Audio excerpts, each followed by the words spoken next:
We are rolling. We are recording. I don't think I've asked you guys a question like this before. Maybe I Great. have. Yeah, I gotta kind of scroll through and see the answers here just to make sure. But the funny thing is, you guys probably wouldn't remember it either, so I could ask the question and you would have Yeah. given like two different accounts of. Oh, I would repeat verbatim. We saw evidence of that, already. Yeah. No, I don't. I don't think I have. Past? Are we gonna talk about past love lives? Yeah, I mean, like you definitely talked about like one night stands, but you've never talked about a full on relationship. Or maybe I said relationship and all of you only ever had one night stands. I don't know. I didn't write down the question. I just wrote down the answers. So it's hard to say from your answers, but I'll do a different one instead, and we'll start with you, Josh. You'll have to tell us what tugs. But I had a perfect answer. I was so looking forward to this. save it for next time, because this one's also up your alley though. Uh, your best memory of a time you went swimming. Oh my god. So, yeah, Josh, tell us about tugs or Billy Do pull ups. Best memory of a time he went swimming. Even the absence of my father destroyed my love. It would have had to be when I met Platt. Absolutely. Um, I was just out there doing, my daily 13 miles, just loving life. And And Platt is, just for people who don't know, your imaginary platypus. real, That is not imaginary, that's real. Supposedly, that uh, no one else has seen. what? Go ahead, 13-mile swim. I'm sorry, I wasn't trying to interrupt. Just provide Platt, context. Platt is shy. Okay. Yeah, just out there loving life, not thinking about how my father abandoned me. And, you know, I kind of get to the shore, get ready to turn around, go back another 13 miles, and I kind of stumbled in on him. I heard this little, little squeaky sound, and there he was. There he was, right there on the shore, fresh hatched, not a not a hair on his body. I never thought what a platypus would look like without hair. Well, he looks like a platypus, just smaller, with no hair. So he was abandoned by his family too, is what you're getting at? Uh, yeah. There definitely wasn't any family. Oh, now I'm starting to think you maybe stole Platt from his family. No, I would never do that. What I believe is that a snake may have tried poor little shell, ice way popping out of the water all majestically, and there he was with a half open shell. So the world. So this is a seafaring platypus. I thought they were freshwater creatures. Well, I was in a big lake. Oh, a lake. 13 miles across. Okay, all right. Yeah. What was the name of the lake? Schmockton? Schlockton? Schmockton. Okay. There's him in there. Gotcha. Okay. That'll show up on a map at some point for sure. All right. That's a nice little origin story for your friend Platt. Let's move on to Jared and Tyrell. What's Tyrell's favorite water related story?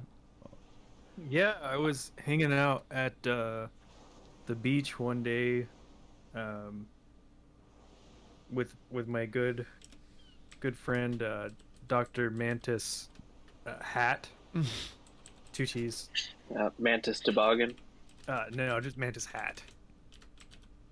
And Dr. Hat there, we had, it was right after Thanksgiving. Thanksgiving had gone terribly, so we actually had a rather large turkey with us that we were swimming with. This turkey was prepared with a duck in it, and also the chicken inside of a duck, so it was a full-on turducken. Oh, this turkey's not alive. It's already dead. But yeah, it's ready to eat.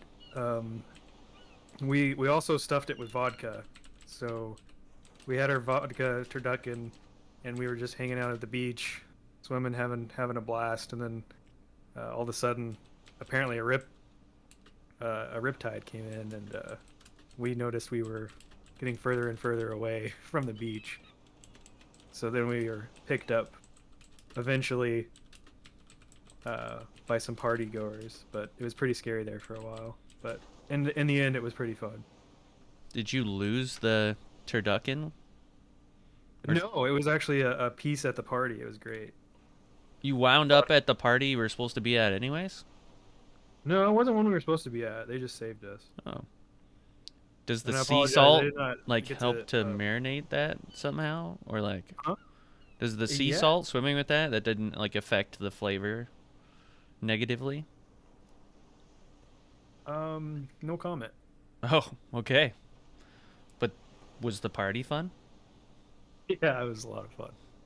There was tons of elves on the boat. I've never heard of That Dr. sounds like a lot of fun. Never heard of Dr. Mantis Hat before. Who is Dr. Mantis Hat to you? He's a rather large elf. You know, we usually don't see very many overweight elves, but he's one of them.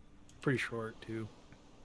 But is he like just your friend or an acquaintance or someone that invited you to the party or a All family friends start member? out as acquaintances. Yeah. Okay. I took a class of his once. Oh, okay. Yeah. At Elf Academy. Uh-huh. Okay. What did he teach? He was actually doing some studies on if the human brain could speak other languages after never being taught them. Interesting. Do what? Oh, God, I'll stop I'm prodding. stealing all of my content. I don't know what I'm doing. I'll stop with Dr. Mantis Hat. I just was intrigued. You named someone in your backstory. Like I A don't different bug named Mantis, and it got. I don't think we even knew your parents' names, but Dr. Mantis Hat it stood out to me, so. You sent me a picture of Platt. Look at that. Okay, yeah, that is pretty cute. It's real. All right.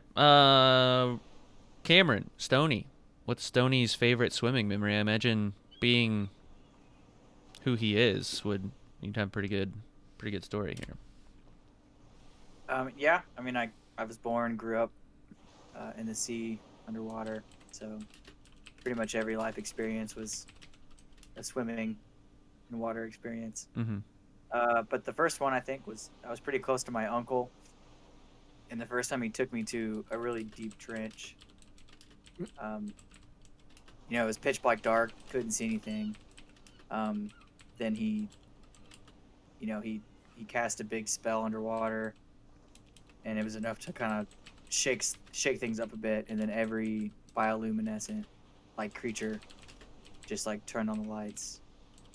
That was one of the cooler experiences I had. Wow. You know, just the entire trench was just filled with all these different, bright colors down dark in the deep. Damn. Was your uncle's name Scar? No, his name is Shorzy. Shorzy. Shorzy, fucking Shorzy. His name's actually. I have that in my notes. So your uncle was a pretty cool dude then.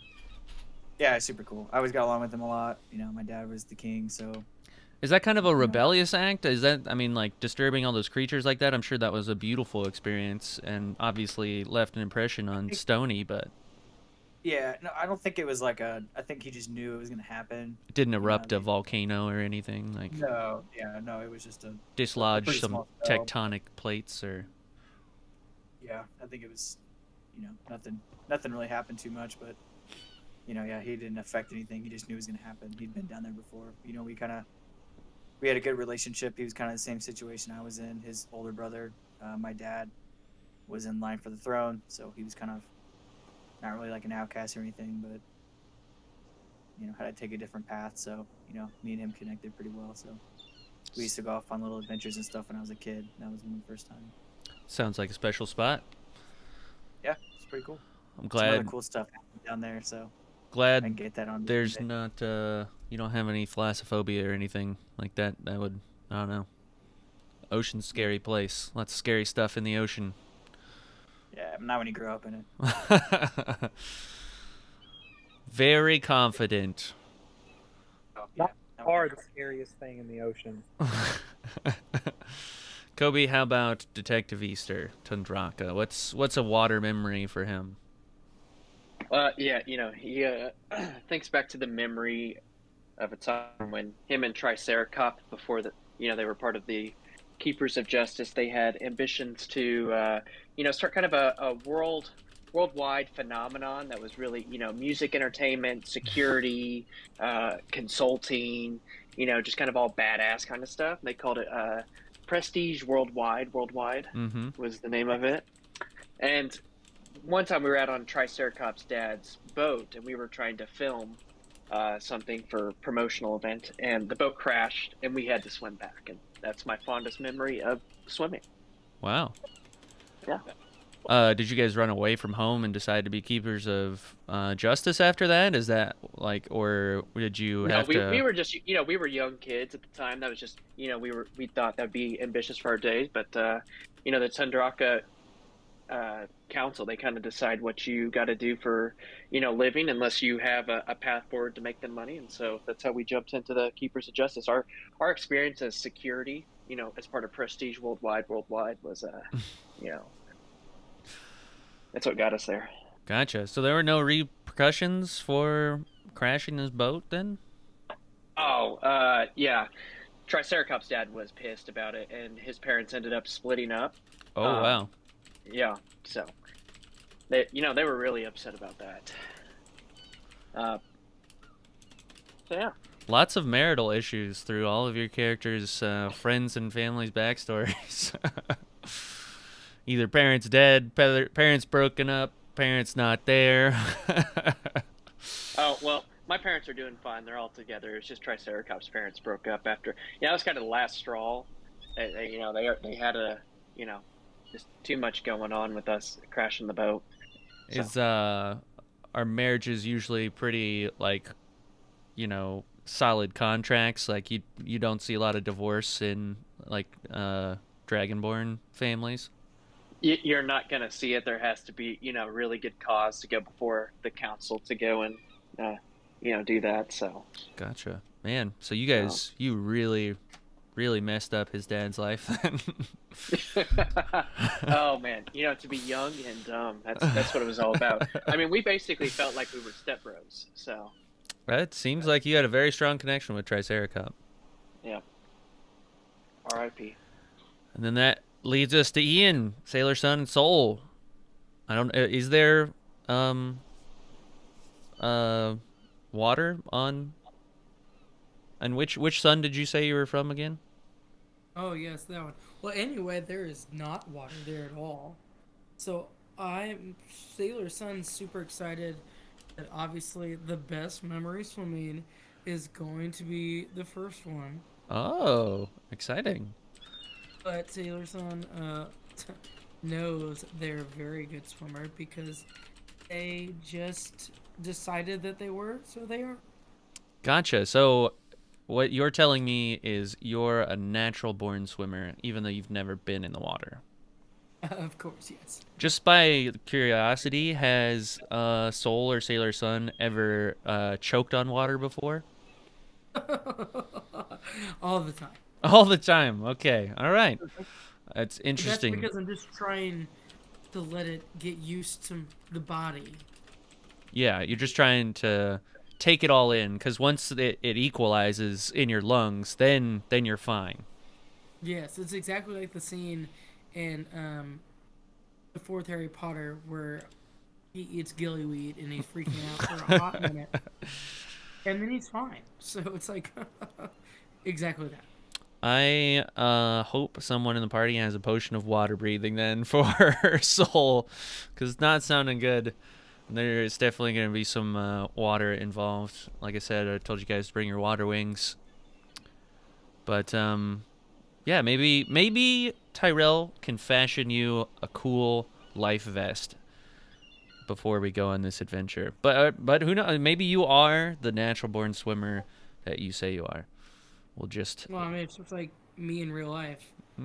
I have red hair, so I'm naturally good at snowboarding. Okay, all right. I'm personally Can confirm. very curious then to see just how tonight goes. Last we left off, you guys had just met a old half elf on the dock. They, I don't remember, was telling you a story about the lighthouse that you are headed to. They tasked you with, paying respects to his love that was lost, to the mage in the tower, the mage Jace. Let's see, just so you guys remember the name, Quinn. Quinn was the person that passed away in the lighthouse, the one that he couldn't save.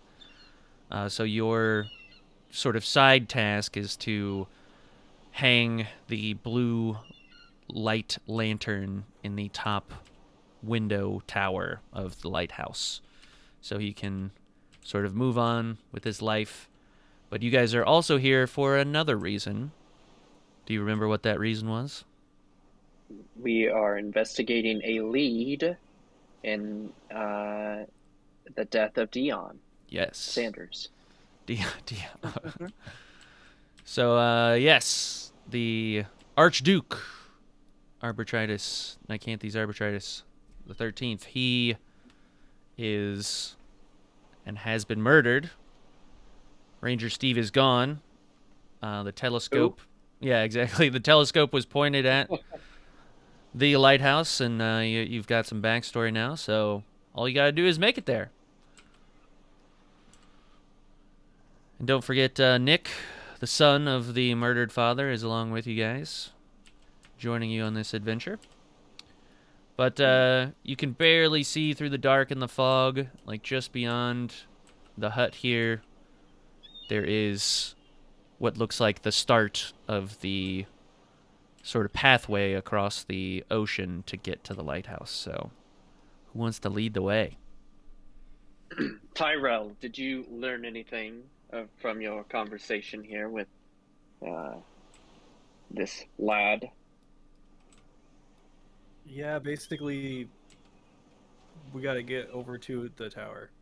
We can try to fight the currents to get there. We can walk around the land behind it, but regardless, we're gonna get wet. So there's a way that we can walk? I think it'll get us closer, but we're still gonna have to, yeah. Well, I'll go the walking route. All right. So you sort of approach up to the top, sort of walk up the. I just take off. Don't bye. just to give everybody an idea. So you walk up. It sort of goes onto stone, and then a more volcanic kind of stone, and you can see there's a bridge that appears very dilapidated, very ruined, very destroyed, but may provide some way for you across. You know, it's hard to tell exactly the right path across, but there is a way, maybe a series of jumps and other things to get you there. Yeah. So, but we'll say all you guys are over here ready to make this decision whether you're going to go land or sea. Is there a certain amount of lanterns that we need to put up in this lighthouse? You know, 2 if by sea, 1 if by land, 5 if by air. So Tyrell just has the one lantern, just Okay. the one blue lit lantern. It's a pale blue flame. It doesn't provide a lot of illumination, but is more of a sentimental thing. I assume Soul wants to go swimming, probably way by water first. Maybe not. Maybe only I'm up if she for has to. anything. But yes, there's two options here. So you can go either the bridge or the ocean. Both of the paths, though, they will be relatively like alongside one another. Like you can see just barely Stony looking out over the edge here. You can see a number of rocks and things down below. You can even see some aquatic life, maybe in the ocean. Well, Triton, Madame Blib du Pullip, are you going to take the sea route? You can split up, or Yeah. you can stick together, or yeah. I'll swim alongside you guys. I'll Mhm. watch out in case something tries to jump up and get you. Or if we happen to slip into the water, it might be good to have an ally down there. Absolutely. All right. So it's Ranger Steve and Tug, or Blibdoo Pullip. Stony. Sorry, Stony. It's gonna take a Dang. second. I didn't even catch it the first time you said it. I was just like, okay, yeah, that's fine. I caught myself the first couple times, but that time it just came out naturally. So, but yes, Stony, Tug, you guys going in the water? I guess there's nice little stairs in front of you that lead down into the water. So Just want to do a you really cool ass backflip, Breton. okay? All right. I've seen this move before, I think. Go ahead and give me an acrobatics check. A belly flop. 18? Hey, not bad. All right. Is it a gainer or is it just a straight up backflip? A gainer, yeah. All right. Yeah. You do a forward momentum backflip and dive right in, and you plunge down into the depths. And let's see. Yes, we can go down. Oh, does Tug? Oh, Oh my god! whoa. So, looking across, you could see a shark. Street shark? Is it a street shark? No, no street shark.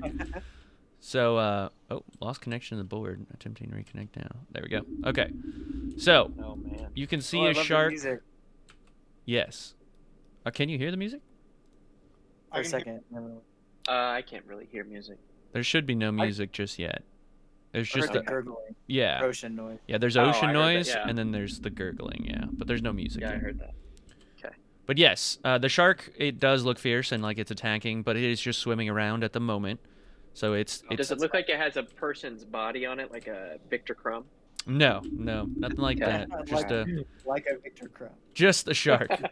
So Tug, you've seen Stony jump in and do an awesome gainer. Are you gonna do anything, or are you just gonna slip into the water? I'm just gonna slip in the water. All I don't right. need to already. So you jump down next to Stony, and you guys are kind of treading water down there, and you both see the shark. So there's a number of ways you can go. You see another shark over to your left, but there seems to be like quite the little labyrinth of stones. You can swim on the surface to go over them, but that'll expose you to potentially more sea life and stuff. So you can stay low. You can try and go around the shark. You can try and go through the little maze, it looks like, to avoid maybe the sight lines of the sharks, but we'll let you think on that while I go back out to the top and we see what you guys how we you better want get to a proceed. prayer session this time. So does anybody else want to continue with them in the water, or you good to proceed on land unless you absolutely have to? I just ate, so I'm gonna have to go on land for a while. Okay. That makes sense. Yeah, I also ate quite a bit. Nick says, "Good idea. Yeah, I know these waters well enough, and I wouldn't be caught dead in them." Foreshadowing. Unless you were a fish and somebody caught you, then you would be dead. Yes, that's dead of a different kind, but I see what you're getting at. Yeah. Tyrell, how Yeah, I about don't you? like- You look like quite the swimmer. I don't like the water. Oh, okay. So it looks like we're all going on land then, huh? Mm. Gonna try. Well, I elect Soul to go first. Soul, you have been elected by a city official. An All right, archduke, no let's less. do it. I guess I'm special. I knew my name. All right. Well, just in case here, and I'm gonna blow some sand into Soul's face here, just in case she needs a little extra. Did you? I was gonna say there's. I don't know if it affected her. She's grown. Let's do this. Wait, what are we doing? You elected to Across go the across the water. bridge very bravely. Okay, let's do this. Haha. So, you've got some options here. You can go left, you can go right. It looks as if it goes up and kind of forward and maybe a hopscotch across some platforms. Or you can As just is start Squid Games. right to the right. Not really, maybe a little bit. I shall go to the left. Okay. I am left-handed. You step onto the first panel and you hear a squeak. The creaks of the board have definitely been soaked by the sea salt for a long time. And while this platform seems sturdy, the squeak is not a promising one. Would you like to continue forward? Of course. You step forward and your right foot punches through the boards and you go down into the boards up to your hip. I will. Darn. Can you get it? Can you get out of there, Sailor Son? I think I can. I just have to use my arms to lift myself up. Yeah, so you're able to lift yourself back up, and you're kind of in a 3-point position, carefully avoiding the hole that just broke open underneath your feet. I think I am probably not the right leader for this. Tyrell, do you have any sorts of magic that you possess that would create something we could walk across on this unsturdy bridge? Perhaps something we could hold on to that would magically stay up in the air and afloat. Yeah, aren't you the rope guy? This is like a situation perfectly built for you. I don't know about perfectly, but that's about the best thing I've got is the rope. Yep. And could that safely get us across here? Could you move the rope while we all hold on to it? You want me to move the rope while you're on it? Well, Yeah. I just imagine if we hold the rope and you magically command the rope to move about, we should, stay, Oh, stay afloat. Can the rope support all of us? sort of. And yeah, there is a weight limit. Well, at least position to position. Perhaps maybe we can just walk in to help us as a guide that won't fall into the water. Yeah, what if we just tied it to Soul and she ran out there and broke all the platforms that were going to break, and then if she falls, we just reel her up? Wow, yeah, that's Soul, you ready to be like a like child's toy? I must admit I'm not game for this plan. And you're not speaking to Soul, you're speaking to Sailor Sun. Yes, Oh, I apologize. makes me even more Three less lashings game for for this me. plan. Well, I think I am the heaviest. I would break the boards most easily. So I will take the rope, and you can hoist me back up if I fall. Or you could be the anchor. Yeah. Or the anchor. I can also transposition myself with an echo. Do we have an idea about how long, down this path we're talking? You don't. You can't see through the It's fog pretty and the dark, darkness. Literally can't Yeah. tell. Yeah. Great. I'm gonna pull out my flashlight and shine it. All right. You can see an intricate weaving of different islands spread out from one another and broken bridge components good long ways, but the bridge continues even past the farthest distance of your flashlight. Okay. Well, I have no problem taking your rope out or being the anchor. I can secure myself with an echo on a safe location, should I fall. And everyone else can cross safely as well. Or, if you'd like, you could just send the rope out to a position and we could all jump towards it. Yeah. So what the rope can help us with is, we can tie it to something, and I can remotely, command it to untie. So, or make knots if we need something to grip better. But outside that, I don't know. There's not a ton we can have. I mean, so we got options here. Um, It certainly does not sound like it. well, yeah, kind of. It's a matter of, are we sending someone out to, you know, likely fall? We pull them up, and we're just gonna be like playing,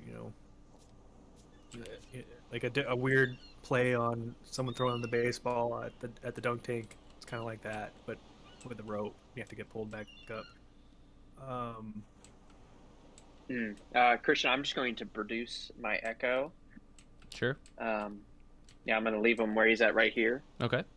Kind of in my spot, and I'm going to try to jump over to this platform, like take a step on this one that seems sturdy and try to jump over to that other ledge. The one over to the right?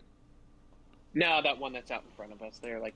Take whatever boards are not broken next to Soul and kind of jump past and see how far I can make it if it's to that square that's over there.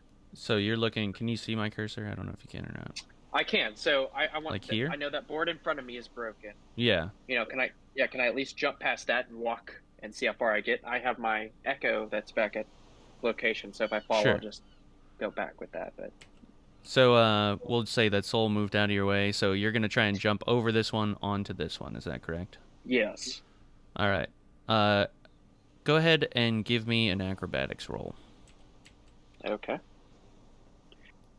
17 plus. All right. You stick the landing. There's a Oh, I got very strong 22. very strong groaning on the boards. You even feel the individual platform that you're on start to sway. It's almost as if there's only one column that's connected to the ground beneath you, and your balance is what's keeping it upright. You know, if you were to misstep here and you hadn't have landed perfectly, that this platform would have fallen away into the ocean. Gotcha. Well, yeah, I'm just gonna walk forward until I can get to that solid platform there at the end. Can I inspect the board a little bit? And do I see, if this board, it looks like it's rotted away in front of me? So from the top, it looks about the same condition as the one you're in here, but Gotcha. you can't see from your angle, the columns underneath it. Maybe from the different angle you could see better, or someone else could tell you, but where you're at now, Gotcha. you can't tell. Well, I'll just kind of keep my hand on the handrail. Is that actually there? Is that just It is, what yes. you had to? Okay. Yeah, I'll keep my hand on the handrail and just go forward. All right. You do put your hand on the handrail, and it doesn't seem to be providing much support, but as you step forward, you kind of test it with your foot first, and you can tell that this one is not going to support your weight. Just from the creaks and the groans of the one that you step on, you're going to have to either jump to the next one or somewhere else. I'll jump to the next one. All right. You make the jump to the next one, no problem. This larger platform seems to support your weight much better. It feels a lot safer, and you kind of... I'll move to that. Yeah, you kind of give it a test around, and this whole platform here is good to go. Tyrell, send me your rope, and you can anchor it towards me, and everyone can make it across.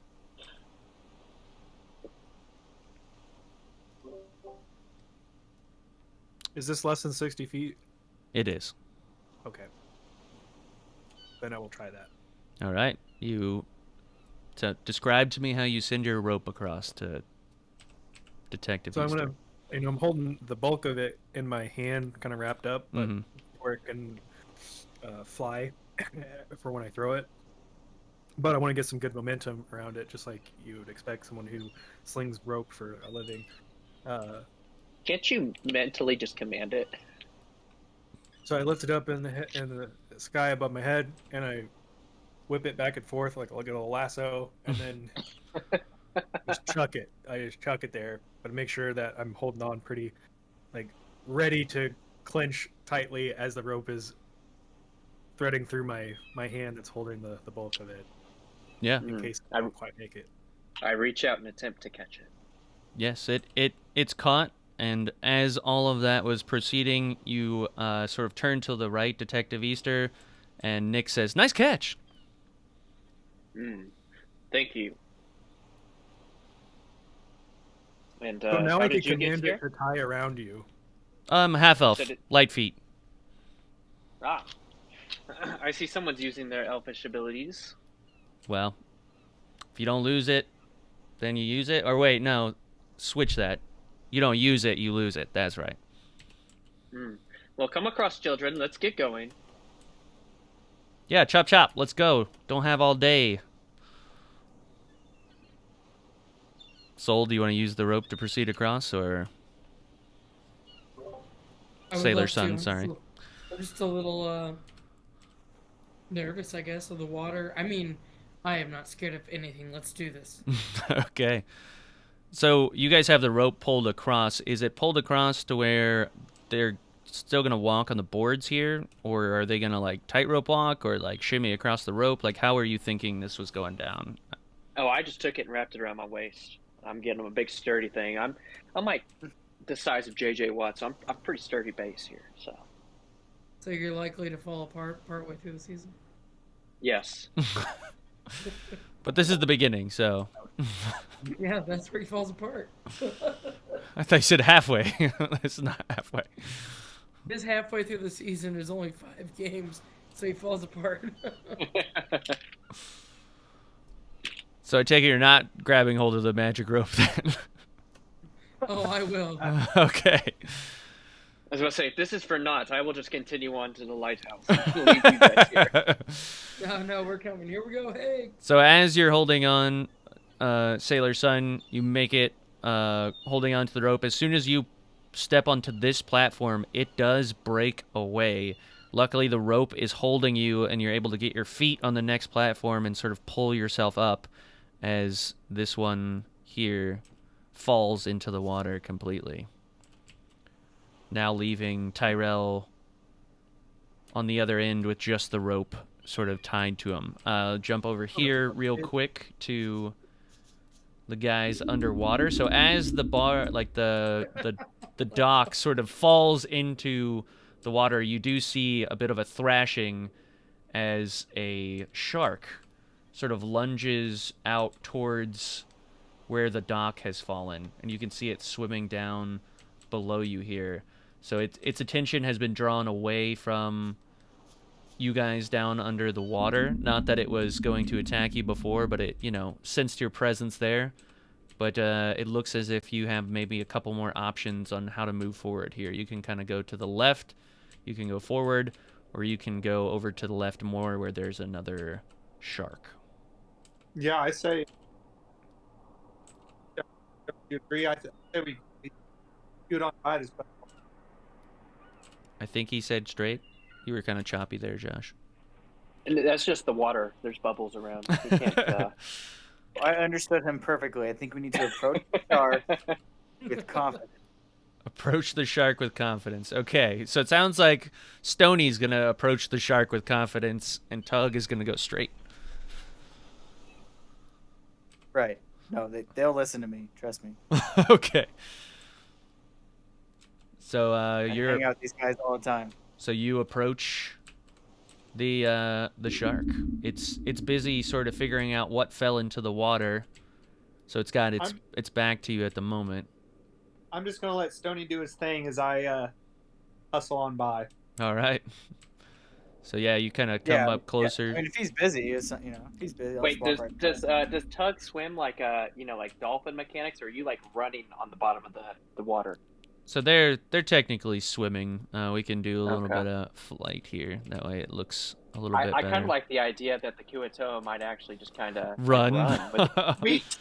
Yeah. We're extremely fast runners, but only at the bottom of a lake. So yes, but you can. as a heads up, most aquatic animals will listen to whatever I say. So you can see them up above. You also see a little ramp in the water that appears to lead up to one of the platforms. But you can see them down there. If you'd like to pop up and say hello, you can. But Pull a prank. Hey, Tug, you want to pull a prank? Let's do this. Let's act like we're drowning. See if anyone jumps in the water to save us. For it. Go Do for you it. think anybody will do that? You act like you're drowning. I have really high charisma. I'll pop up out of the water and start screaming for help. You're drowning. All right, sounds good. Okay. all right, so are you showing up first to like look like you're drowning, and then Tug's gonna pop up? Is that how this is going? Yeah, Yeah. I'm almost certain we're going to be attacked by the shark, but Oh, that's a bad idea. I never thought about that. You've committed. I mean- No, I haven't. oh, you don't want. I'm going to pop a head. You don't want to do this? No. Okay. All right. Bad plan. Bad plan. Maybe another time. You feel as man, if I was ready for that. you feel as if you've lost a little bit of respect from Stony, but no harm, no foul. But all right, back up to the top. So yes, with the thrashing shark down below in the water, you can see it sort of check out, see that there's nothing there, and return to the shallows there. Tyrell, you need to make your way across the rope unless you can make the jump. So this jump is looking like it might be a bit much, but there is still a platform on your right.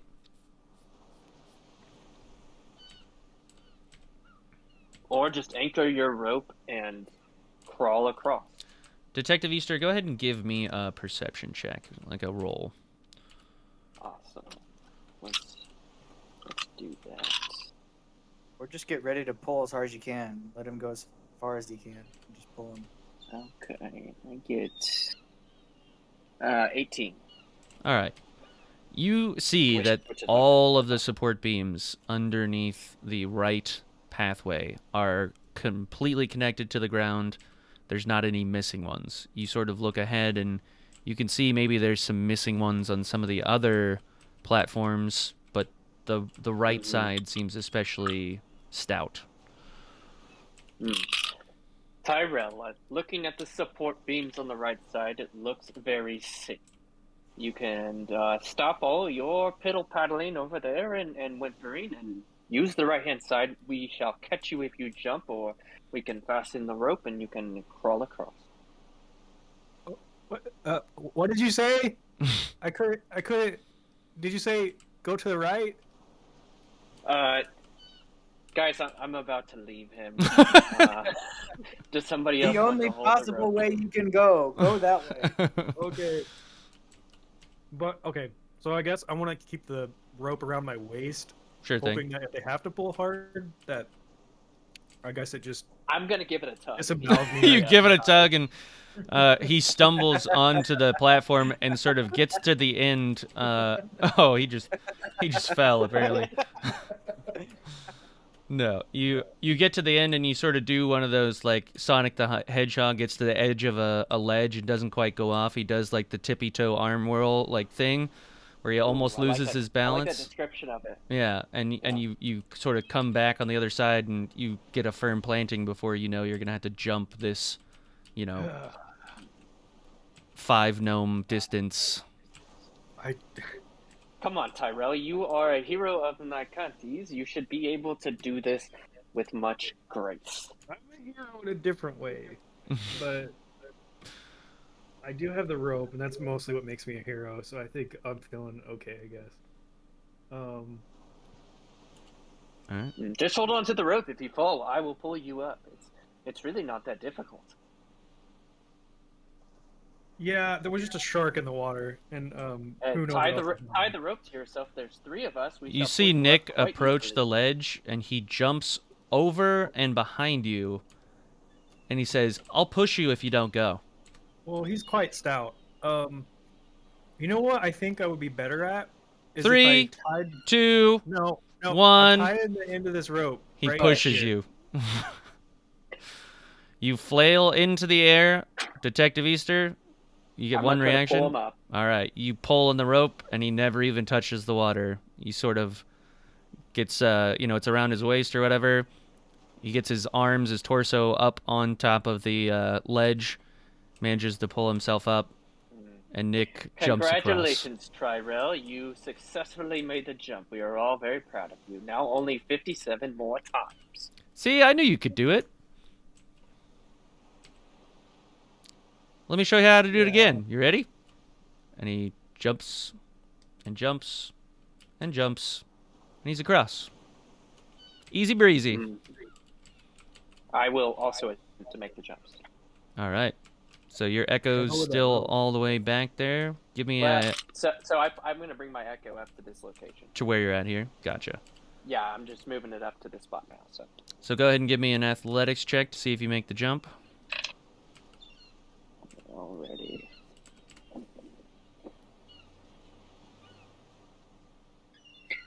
7. All right. You jump across, and the moment you hit this platform, the 2 right legs give out completely, and you splash into the water. Awesome. I am going to teleport back to my echo. All right. As you teleport back to your echo, unfortunately, this has drawn the attention yet again of a shark. Not that. Ooh. I think Think what? I think it's mine and Stoney's turn. The shark Oh yeah. makes Shark leaves, you guys could go. its way towards the noise and sees you guys standing there. Go ahead and roll for initiative. That was not. That was not what? That was not the plan. Do you want everyone to roll for initiative, or is it only them in initiative? Just them in the water for now. Okay.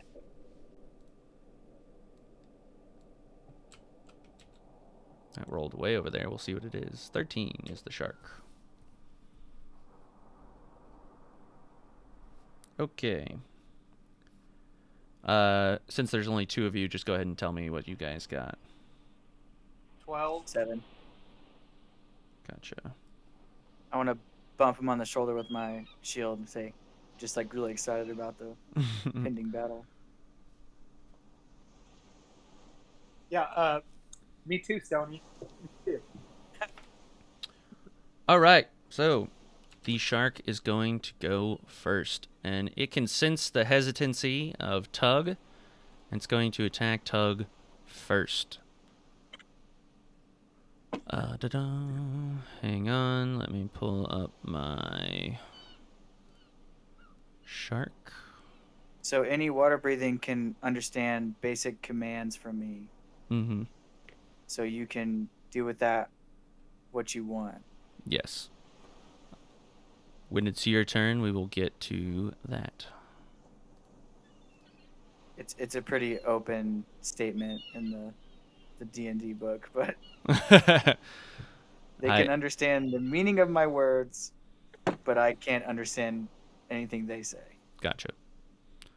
All right, so it's going to come at you, Tug, and it's going to try and bite you. It's got a +6 for the bite, so it's going to roll a d20 to see if it breaks your armor class. Oh, damn. I think that breaks your armor class. So the bite is 2d8 + 4. Wow.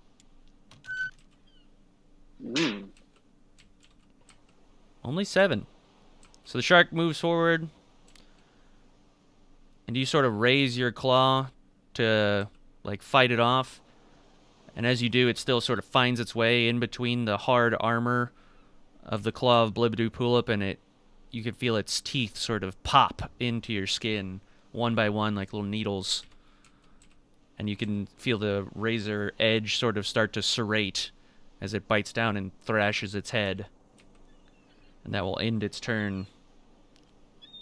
Then brings us to Tug's turn. You can see its eyes from the blood in the water sort of roll back.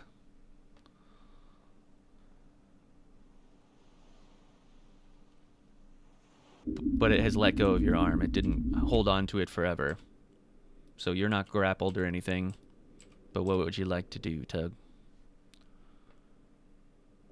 Fight it back.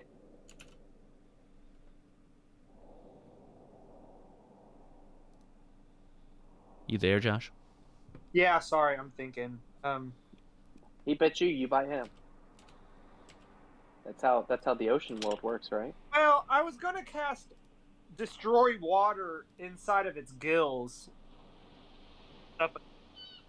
That's hilarious. That is awesome.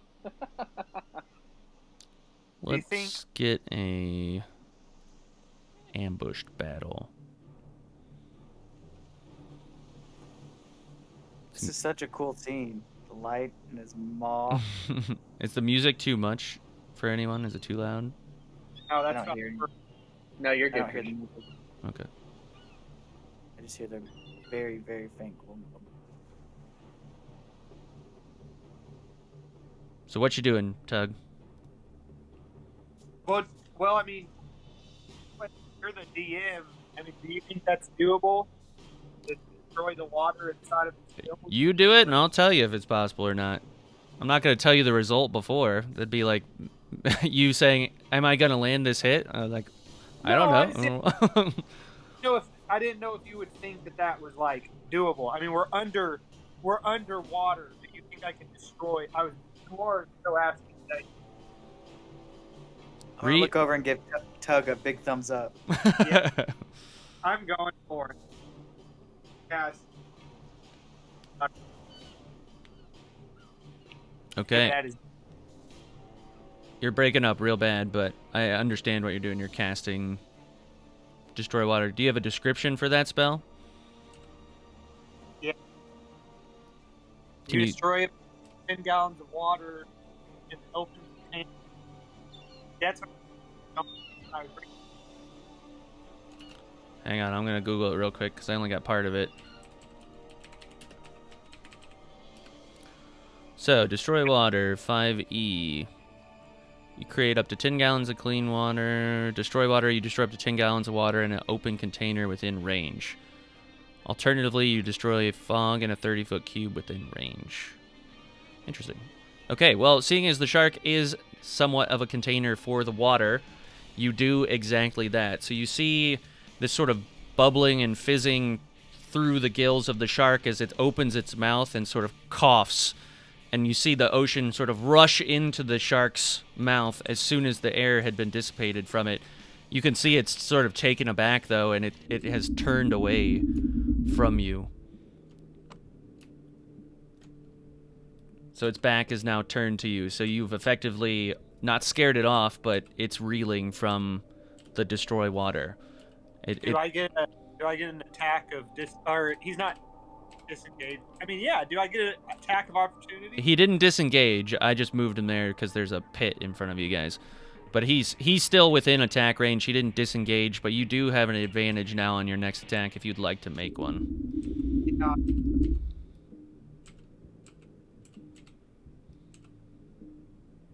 Yeah, I guess I'm just gonna attack with my sword because I Purple Piercer? yeah, I don't think it line. I don't think I work underwater. You don't know? Pearl mode. Does it have to specify that it won't work underwater for it to not work? The Purple Piercer? No, just like firebolt and You're going to have to try and just see. red cross. Sorry, I also Yeah. need to roll one for the bite that you took. Just to see. Okay, you're in the clear. Yeah, I'm gonna attack with the purple piercer. All right. Describe how you pull out Purple Piercer.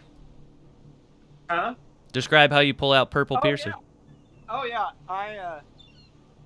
I just like open up my mouth real wide, pull it right out of my gullet.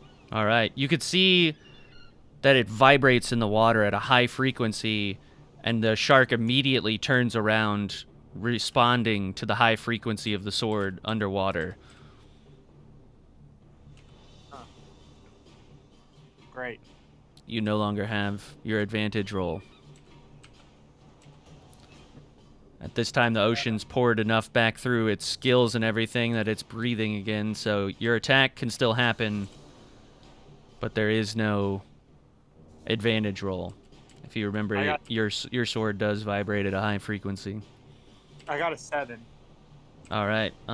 What is the AC of my... All right, that does not break the armor class of the shark. So the shark comes to try and bite you again. You swing at it, and you both kind of miss each other. The shark kind of dodges the sword as it whizzes over its head.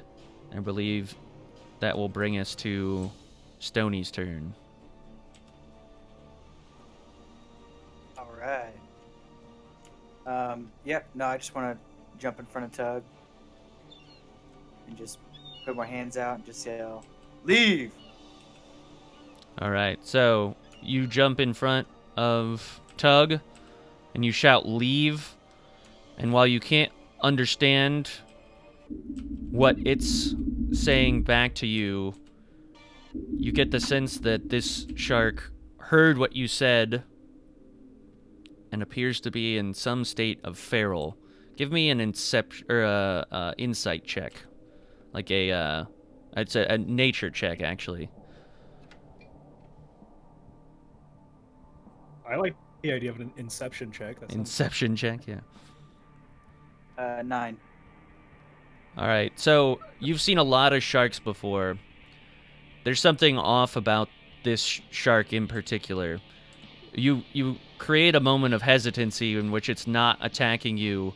It didn't expect to have someone's, thoughts be projected into its mind, but you get this sort of burst of just rage and blind, like, feral energy that comes back to you. Just a glimpse of it. And you sort of look at the teeth of this shark, and you realize that this is a were shark. Oh. Okay. Yeah, no, I'm just gonna straight up throw my trident as hard as I can at it. All right. Go ahead As soon and as I come to that realization. give me a d20 roll. Oh no, you're fucked. 22. All right. Go ahead and roll damage.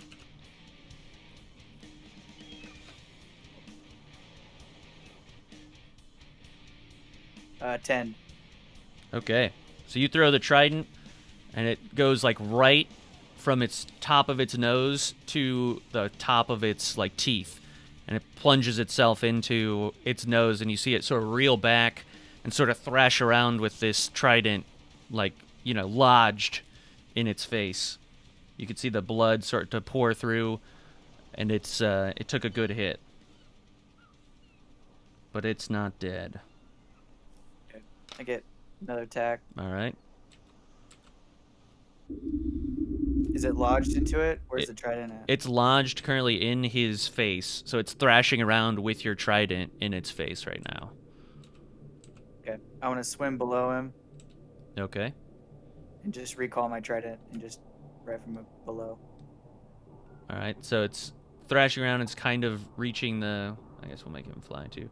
It's kind of reaching the surface, enough room for you to swim underneath. And you... Describe how you recall your trident. It's just like, yeah, I mean, it's literally, it looks like magic. I can just recall any weapon that I'm attuned to. Right, but I want you to feel cool, so I wanna- describe to me how Yeah, you do that. I was thinking about how, because I assume with magic it would just disappear and reappear. Mm-hmm. It would be way cooler if it like straight up pulled itself out and it came right back to me like Thor's hammer, but I don't think that's how it works. I mean, it says recall a weapon to your hand. I don't see why that's not possible. I think it just depends on how you want to play. It would be way cooler if it did that way. Can you animate it, please? Yeah, let me just get on that real quick. But no, that's what happens. You stick out your hand, and it's lodged, but not enough that it can't be recalled from your own power, and it dislodges itself from the shark's face, and the shark stops thrashing around. It's sort of trying to find you at the moment as it looks through the water and its own blood, and the trident is back in your hand, and you're ready for another attack.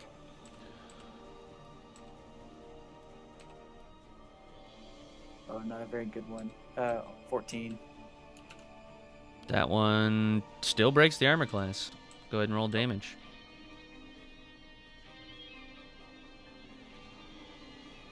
7. All right. So this time you hit it, and you hit it right in its gills on its right side, and you can see it really messed it up on the gills there. It's having a hard time breathing now. It feels outnumbered, and it's gonna try and swim away. So it's gonna try and swim away, and you guys are wow. It's apparently really fast. I don't know what the hell just happened to it. I can summon another one though. But you guys are gonna get a leaving disengagement roll. So go ahead and roll your d20s, both you and Okay, so instead Tug. of us getting a, can we just play the prank now? Sure, if you want. I mean, do you want your leaving engagement attack though? Is it too far gone? How far is it? It's like I said, you get the leaving engagement, so it's not out of your attack range yet, but you could tell it's headed out. Like, Not an 18.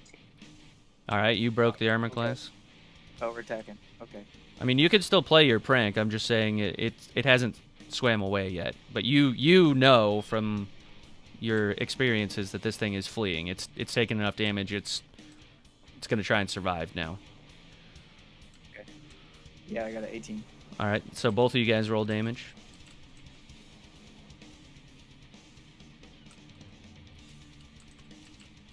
Eight. What'd you get, Tug? I haven't rolled yet. Hold on. There it is. 8. All right. So you guys hack and slash, leaving big like cuts in its dorsal fin. And as it swims away into the mist, the murk, you are now free to do your prank if you'd like.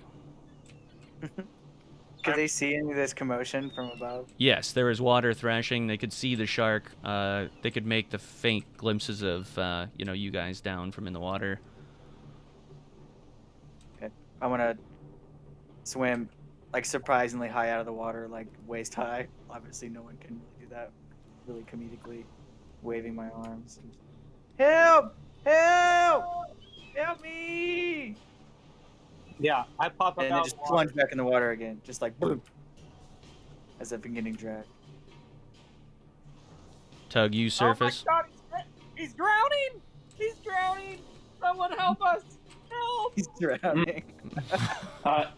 He's drowning! Tug, Madam Blib du Philip, are you also drowning? No, I'm fine, but Can you help him? no! He's too big! He's too big! Tug, go ahead and give me a charisma check or a charisma roll. That will establish the check that they're gonna have to beat. 10. Okay. Hold on. Aren't I proficient in charisma? So that is actually a Probably 13. 13 plus 4, too. So, if we're gonna build a check that way, then it's gonna be 8 plus 2, which is 10 plus 4, which is your modifier, right? Yeah, I mean, we don't have to build it that That's way. I fine. don't- Well, I'm just saying I was gonna give you a chance to roll and just have it be nat, like roll, or if you want to use your proficiency, then it's gonna be a little bit higher. So it'll be a 14 instead of whatever it was gonna be, two less than that or whatever. So, but yeah, so 14 charisma check, and this is just if you guys believe him or not if you're gonna jump in the water or not, but it could compel you to do that much. So I'll roll for Nick.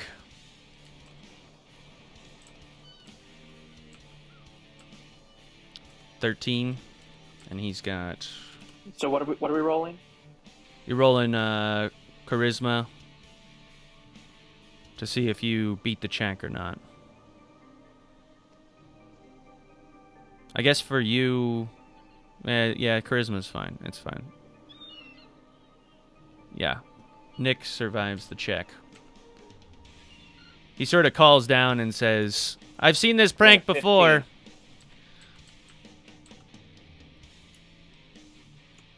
So Detective Easter beats the check. Tyrell, Sailor Sun. I got a nat 20. You definitely don't buy it. I was trying to find the the picture game meme kid where it's just flat smile and just staring at him, like no. I don't believe it. Tyrell, you rolled well enough that you even kind of put your hand on Sailor Sun and you say, what do you say? Oh, Water. what do you think, man? Ma'am. I mean, ma'am.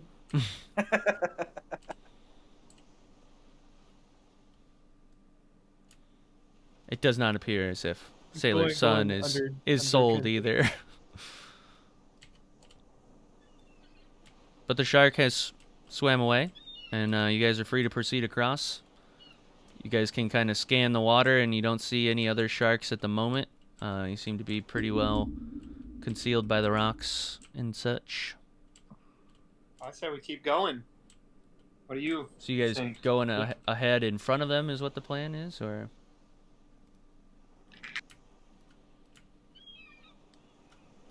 Don't. Yeah.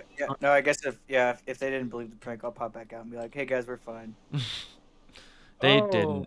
It's good. It's good. All right. Well, Yeah. yep. Have fun jumping on those really rickety,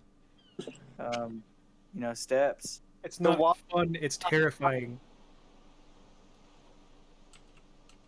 Nick sort of shouts across. He says, "Well, you can go swimming with them if you want." Yeah, it's not too bad. There's just some sharks down here. I can't swim. Oh man, you're probably not the best place to. I'm just lazily doing the backstroke and spinning. Like I have So- a fountain of water just coming out of my mouth. Tyrell, can we anchor the rope off of me and Nick over there, and you and Sailor Sun shimmy across, and then I shall echo jump across? Yeah, I'm okay with that. Let's do that. Nick sort of jumps from the platforms and sticks his hand out for you to hand him the rope. Oh, me? Yes. Oh. Well, okay. Here you go. He takes it from your hand. He jumps back across, very skillfully, very light-footed, and sort of stands over and sort of tests the rail with his hand and realizes it's good enough to lean on and leans against the rail. I wrap it around my waist and put myself in a little sturdy position. All right, just like the tug-of-war anchor, you've secured the rope. The rope is taut. Tyrell, what you gonna do? Guess I'm climbing across. I think I can do it. It's not terribly far. All right, go ahead and give me an acrobatics check. Thought you were gonna ask me to do.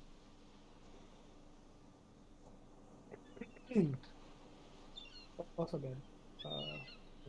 That's gonna be a 12.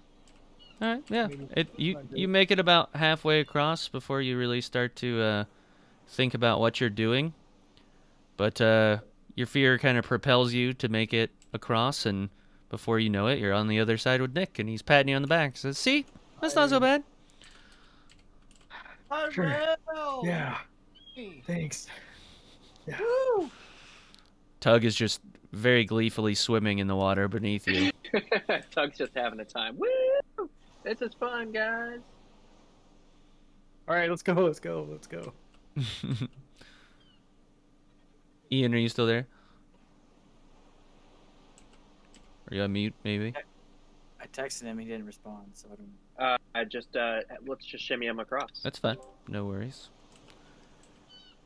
and then I will do my Let's go for it. teleport switch, All right. the echo switch, and then recall the echo back over to the new platform. So after the switch. Oh, I see what you're doing. So you don't even jump across platforms. You just cast it out there, and then I got you. And then echo, yeah. Yeah, good play. And then I'm gonna bring my echo back up to where we're at this new location. Sure I thing. mean, if we ever have to do turn based, Mhm. let me know, because I can only make like one of those actions like within a round of, as a bonus action. So Sure. Yeah. Okay. So yeah, Nick sort of guides you guys this time as he walks across. He says, "I guess I can be doing a better job of maybe testing out these planks for you guys. Like, I can at least tell you which ones are bad. And it actually looks like all these, except for, and he sort of comes over and he taps at the space in front of him. He says, this one's a bit sketchy. He says, maybe jump over this spot. And he walks across and onto the platform. You do hear him shout, but you don't know why just yet.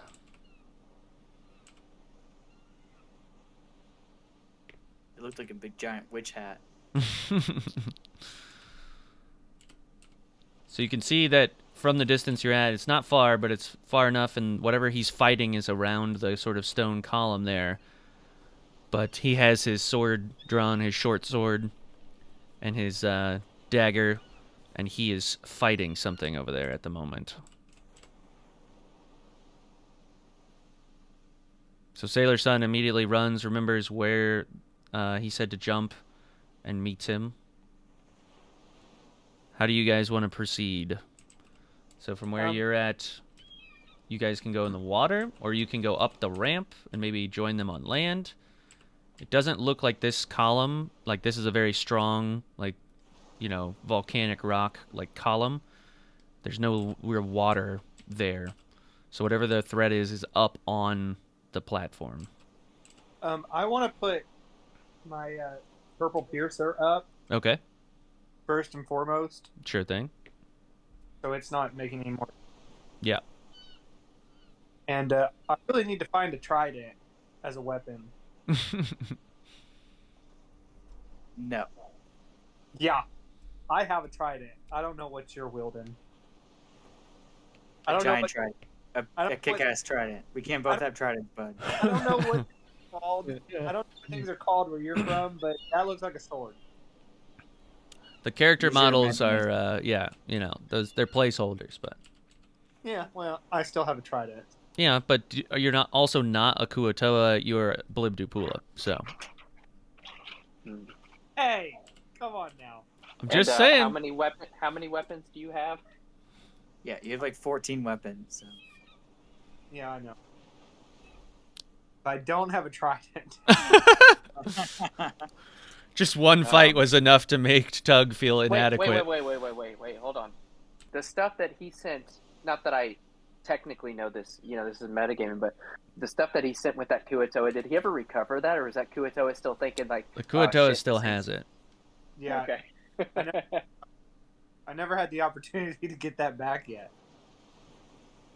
I just picture him thinking, oh my god, things must be really bad. No one's come back to get me in a long time. That's pretty much where he's at, yeah. No, hey, That's he funny. will die there if he has to. Don't want that. I just picture like the little journal that you read when you find some group of explorers find that body. Oh my gosh, this guy died next to all these weapons. What happened here? Day 147. My god has not returned. Nick sort of shouts. He says, "Do I have any companions that are willing to help me in this fight?" Tyrell, let's get going. We must help him.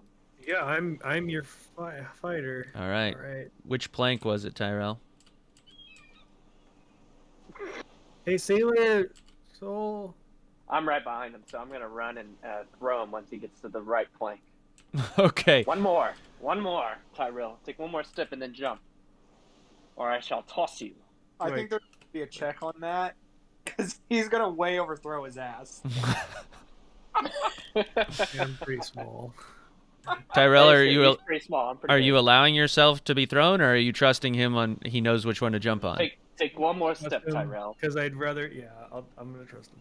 I'm just gonna pick him up, go to that step, and toss him across. Okay, give me a strength check. That could work. Strength check to do that. Alrighty. Let's see.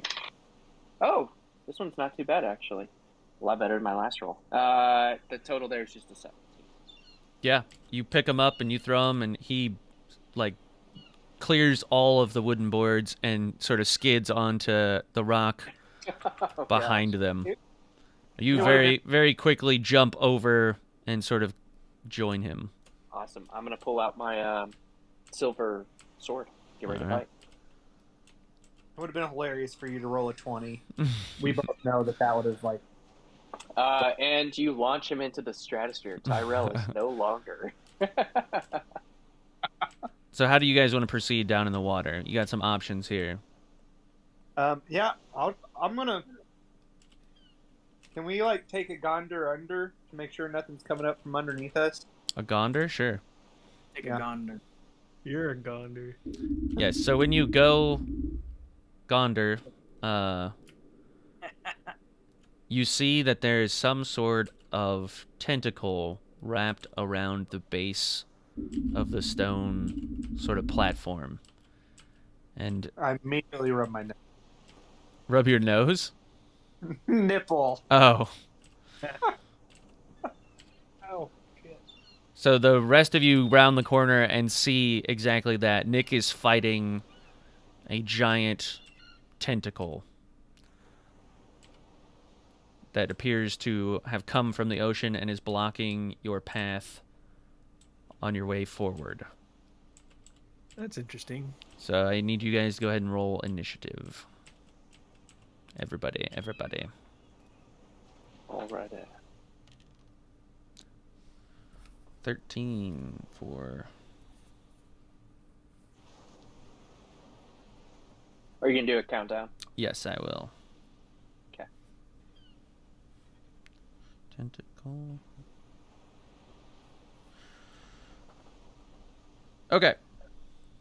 20, 19, 18, 17, 16. Did somebody say anything? No. 15, 14, 13. Tony.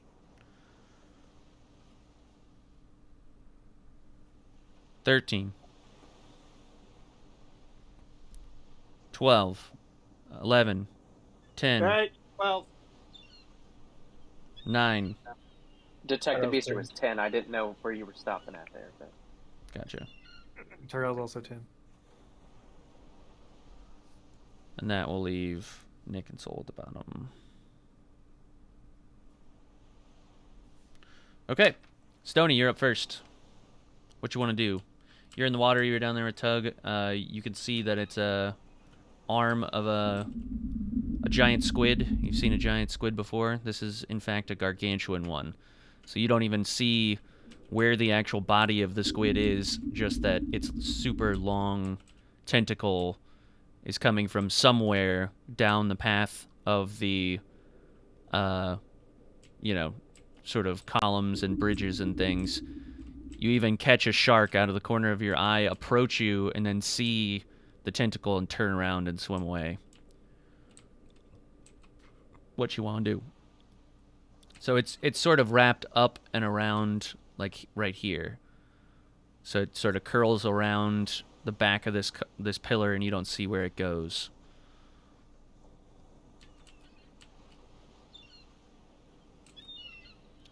You want to attack So do it I go from the first? ocean, or you want to attack it from the... Who's first? Is it me? You are. Oh, okay.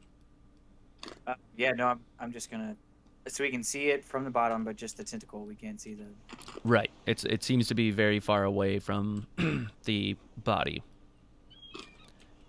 Like you can track it, and it kind of weaves in and out of the broken parts of the bridge and the stone columns you can see, but it's dark enough down there that it's murky enough that you can't see the body.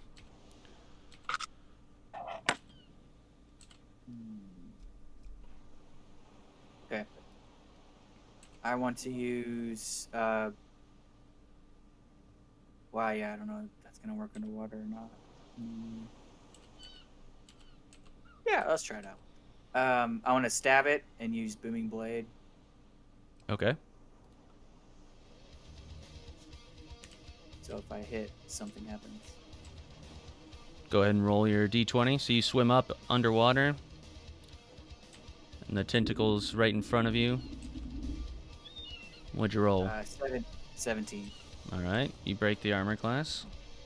Okay, so the target is now sheathed in booming energy until the next turn, but I get the normal attack. What does booming energy do? We don't know yet. We'll have to see. Okay. next turn. Gotcha. 10. 10 damage for the attack? Yep. All right. You come up with the trident, and you cleave it almost completely, like, all the way through. Like, you almost severed the tentacle completely in twain, but there's about half of it still hanging on, and you could see it sort of writhed and, like, twitch in pain. So up above, you guys can see it sort of slump down a little bit as it's shifting its attention to something else. Does that conclude your turn to move and attack? Now I want to pop out of the water and land on the nearest thing because I don't know what's gonna happen. It'd be hard for you to land anywhere. I mean, that's a good distance, even with the momentum out of the water. You can try and find a way up. To move. Well, you've already moved to attack. You want to move an extra amount of distance? I mean, your movement in water is what, 40? 30. 30? Yeah. Yeah, I mean, I'll say that these columns are hard to climb, and these are rickety. So unless you could find a low one, like the ramp over here, or maybe there's another way up somewhere, like stones or something, then you'd have a hard time getting up there. You could try and maybe scale the tentacle itself to climb up there. Oh, it's fine. We'll just see what happens. No, I'm gonna hit it again. Okay. No, you should scale the tentacle. Just sounds funny. So I cleaved it in half, but I can still see a good chunk of it in front of me. You didn't cleave it completely in half, just half Oh, of it. okay. Oh, well, yeah. Then we got another half to go.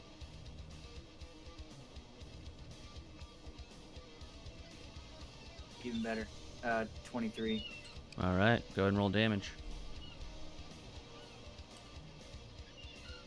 Even better on that one. 12. All right, you cleave the rest of the tentacle. The portion at the top sort of suddenly slumps to the ground and falls in between Nick and Soul.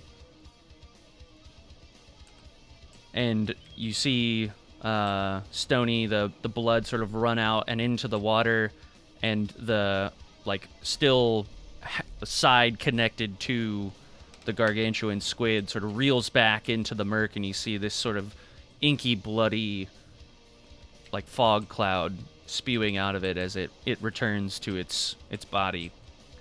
So Okay. As soon as it returns, it takes 1d8 thunder damage. Nice. So as soon as it moves 5 feet, which I'm assuming it moved 5 feet away from us. Good to know. Noise.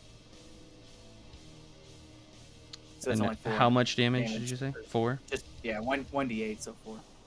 How does thunder damage work in the water? Do we hear anything? Yeah, That's what I was a little screwed up. But... I'll say that you know the Oh, that'd be pretty cool. Big old You just bubble see one explosion. giant bubble go bloop. the giant or the colossal squid actually has resistance to lightning, but not to thunder. So yeah, it takes the damage. Thank you for telling us that. For people who can do different types of damage, I appreciate it. Well, that just got rid of my next attack. He's gonna shock us all in the water to see what happens.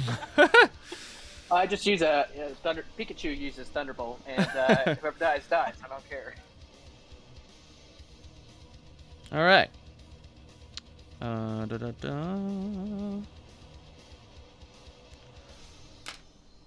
So, as you see that one recede, you then see a large number of arms and tentacles shoot up all around the bridge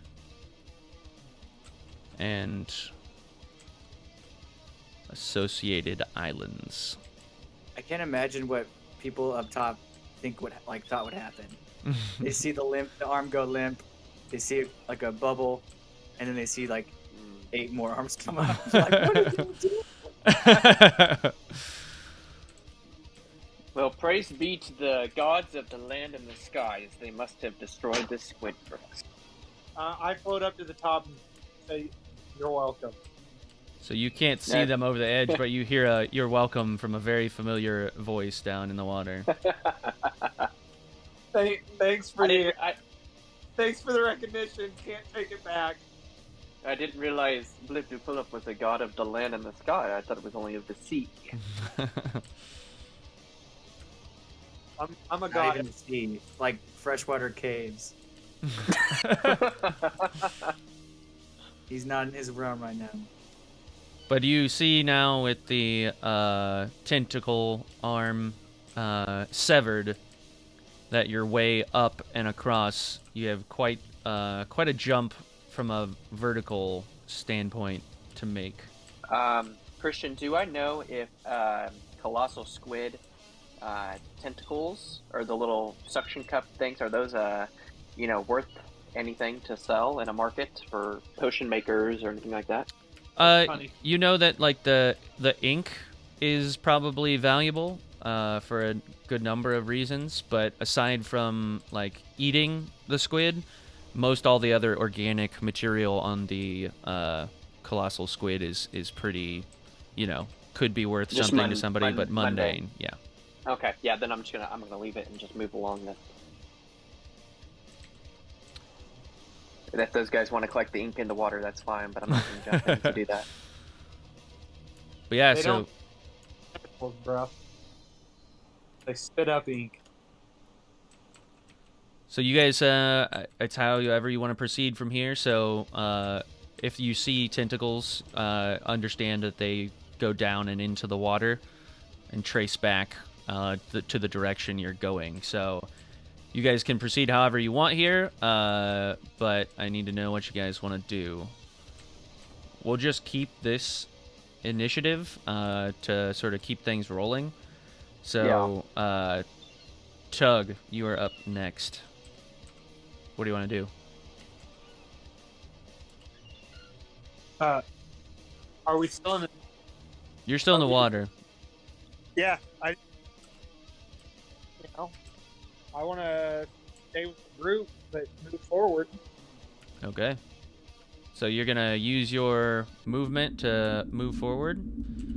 And when you do, you sort of swim up your full movement of one action, and you see another tentacle wrapped around this column to your left.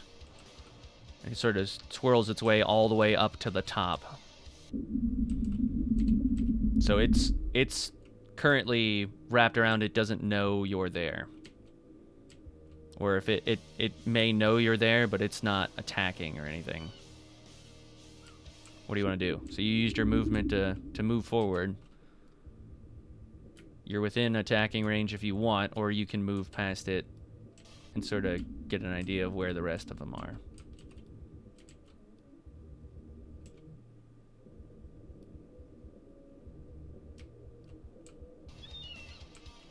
What? You there? Yeah. Can you hear me? I can hear you. Yeah, I'm gonna attack. Okay. So give me a D20 roll. What are you attacking it with? My Your what? other sword. Hold on.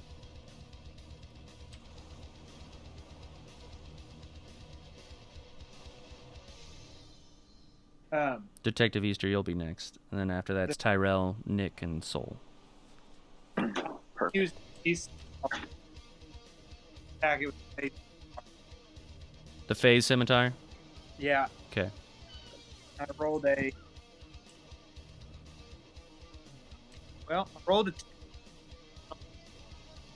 You're breaking up bad. You rolled a what? a 2.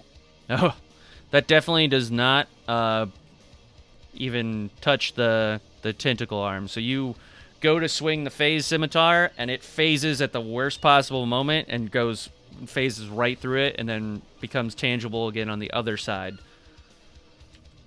It's been a while since Is he like hitting it like an old piece of like electronics? Like, why isn't this thing working?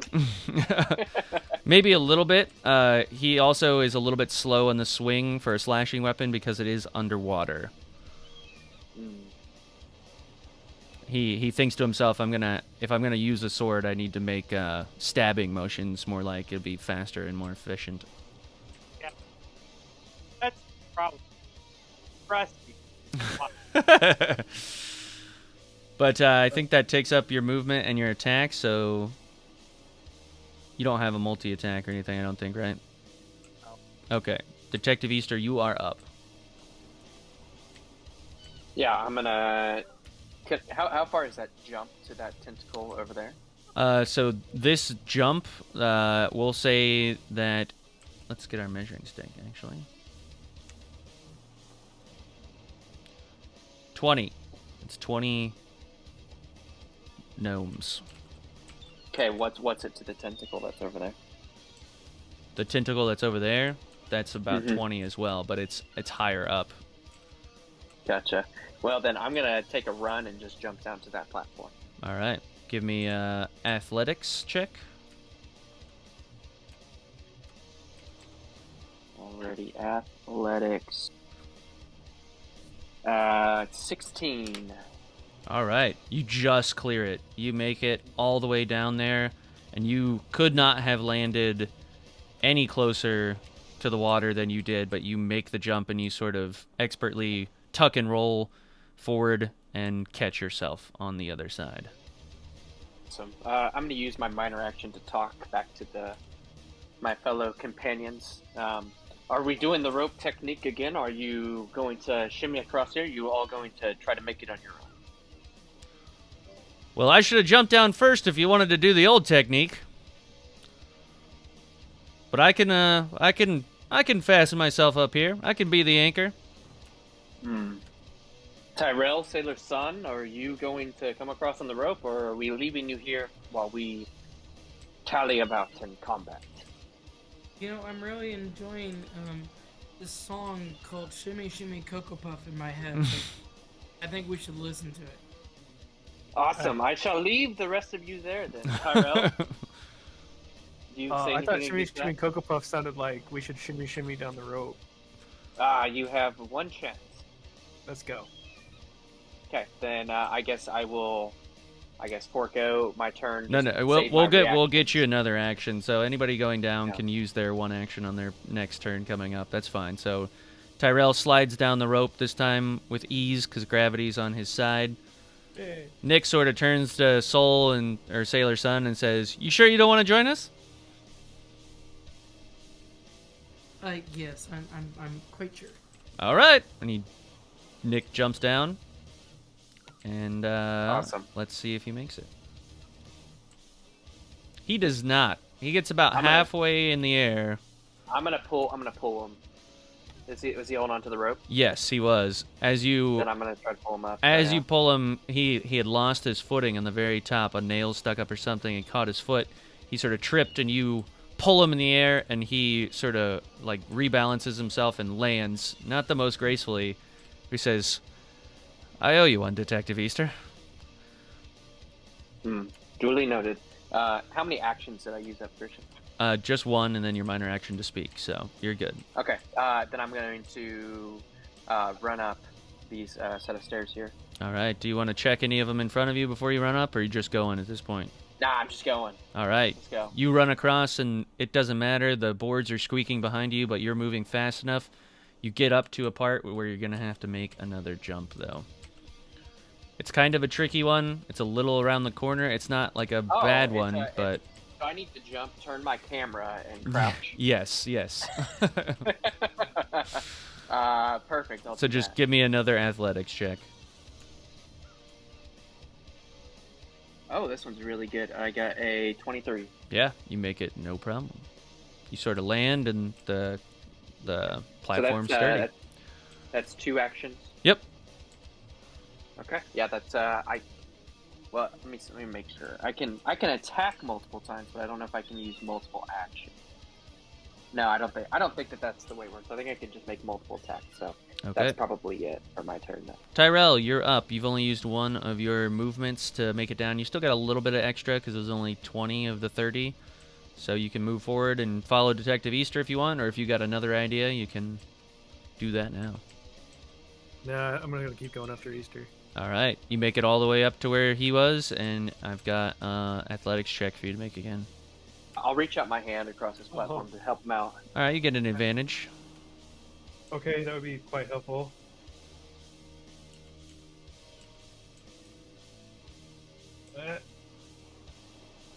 That's a nat 20 on the second one, so advantage was phenomenal. Detective Easter, Describe how that works. yeah, puts out his hand. You want me to describe it, or you got it? It sounds like you had something good. Go for it. So, Detective Easter, you put out your hand, and Tyrell this time confidently jumps down and just gives you a nice, like, secret handshake. Like, he didn't use your hand to get across, but he was just thought you were already congratulating him on his successful jump across. That's hilarious. Well done, sir. All right. Nick follows quickly behind. He sort of doesn't miss a beat and jumps down around the corner with you guys. That then brings us to Sailor Sun. What you want to do? I would like to do a running leap All right. and land. Give me an athletics check.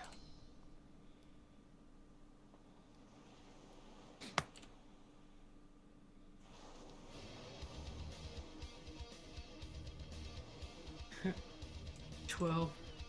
All right, so you get out in the air, and it doesn't look like you're going to quite make it, and your hands scrape the edge as your momentum carries you into the water, and you splash into the water right in front of Stony. Can your character swim or not? I'm gonna gargle.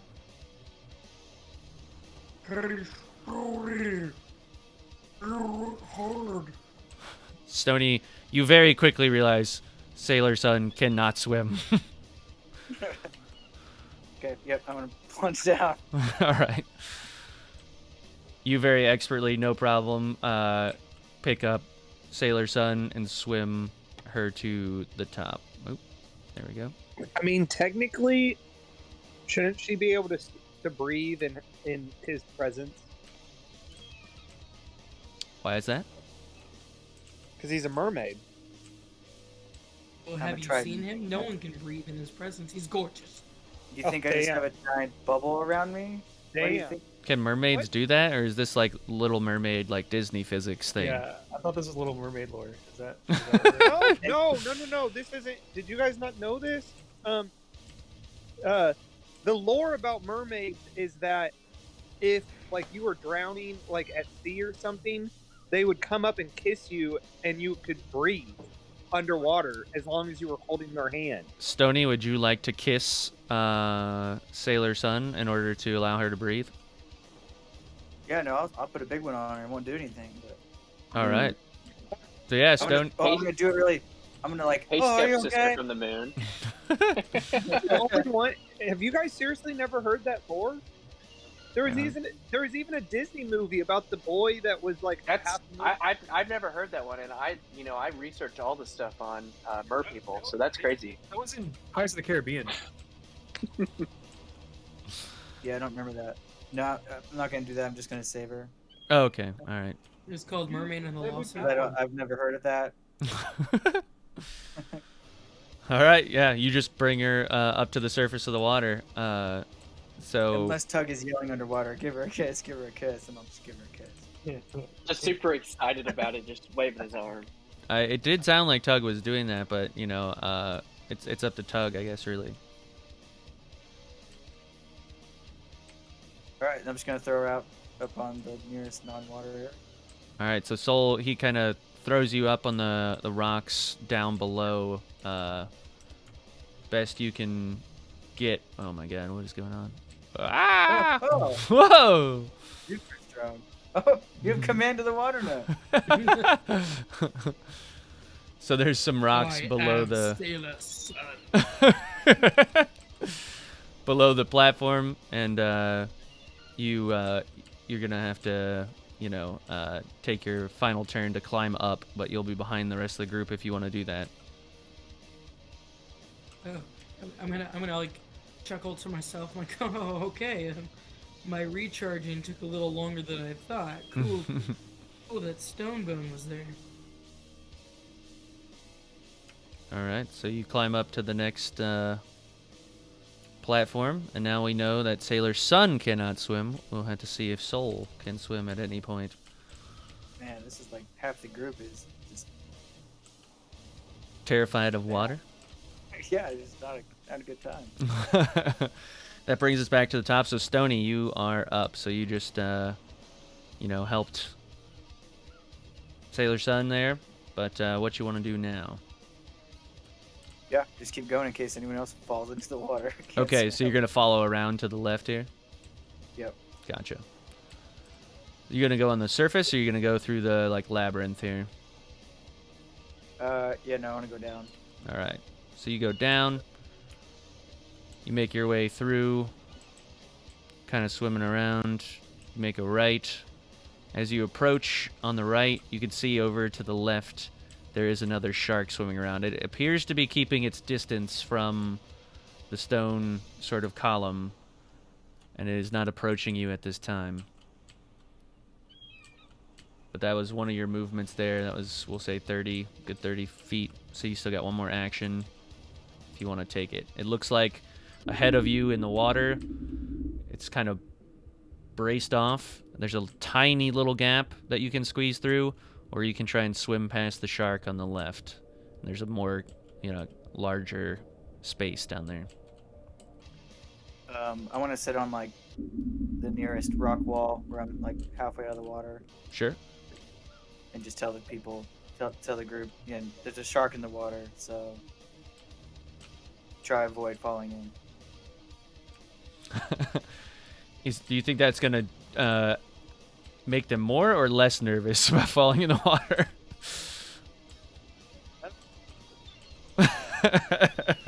They might be more prepared if they do in fact fall in it. Okay, that's fair. That's fair. Nick sort of looks down and says, "Oh, Stony, thanks, appreciate it."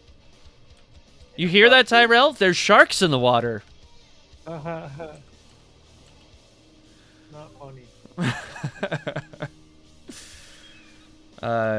Stony, I believe that's the end of your turn then. That will bring us to the tentacle.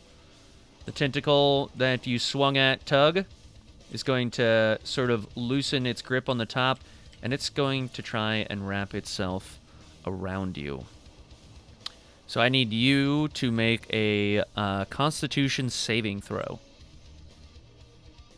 Yeah, I totally forgot we were still battling this thing. That's why I just kind of went away. Sorry, Tug. All right. Fuck me. And the spell that I used last time, it was actually, now that since I'm 5th level, I didn't read that little side note. It's way more potent than I used it for, so I got a 15. there's something to look at. Okay. So 15, unfortunately, is not enough. The arm sort of loosens and encircles you, and it is going to do Shocking Grasp to you. So you're going to take 2d8 damage. Ooh. So you're going to take 9 damage.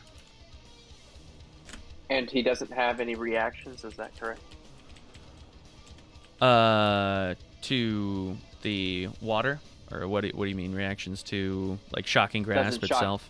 Yeah, Shocking Grasp doesn't the other part of that do, like, no reactions. I'm pretty sure I played it wrong the original time when, like, Will was our DM. Mm-hmm. And I used it to stun lock people. I don't think you can do that. I think you can stop their reaction. It does stop the reaction. I'm looking at it here. So yes, it's doing that was lightning damage it did to you, and you can't react to avoid it. But I don't think you have necessarily reactions. That's more of a monk thing, anyways. Well, unless you had a prepared reaction. That's true. Yes, if you had a yeah. parry or something prepared, but it's shocking for a reason. So a multitude of reasons. But you are, yes, per the colossal squid, you are currently grappled. So in order to break the grapple, you're going to need to beat that check.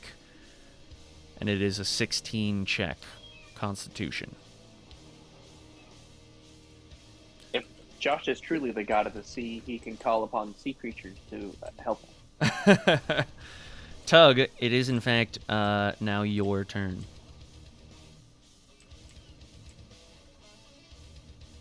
I don't think the giant squid has... Yeah, multi-attack is not the same as Shocking Grasp. So, it is your go. Alright. Well, I guess try to get out of this grapple.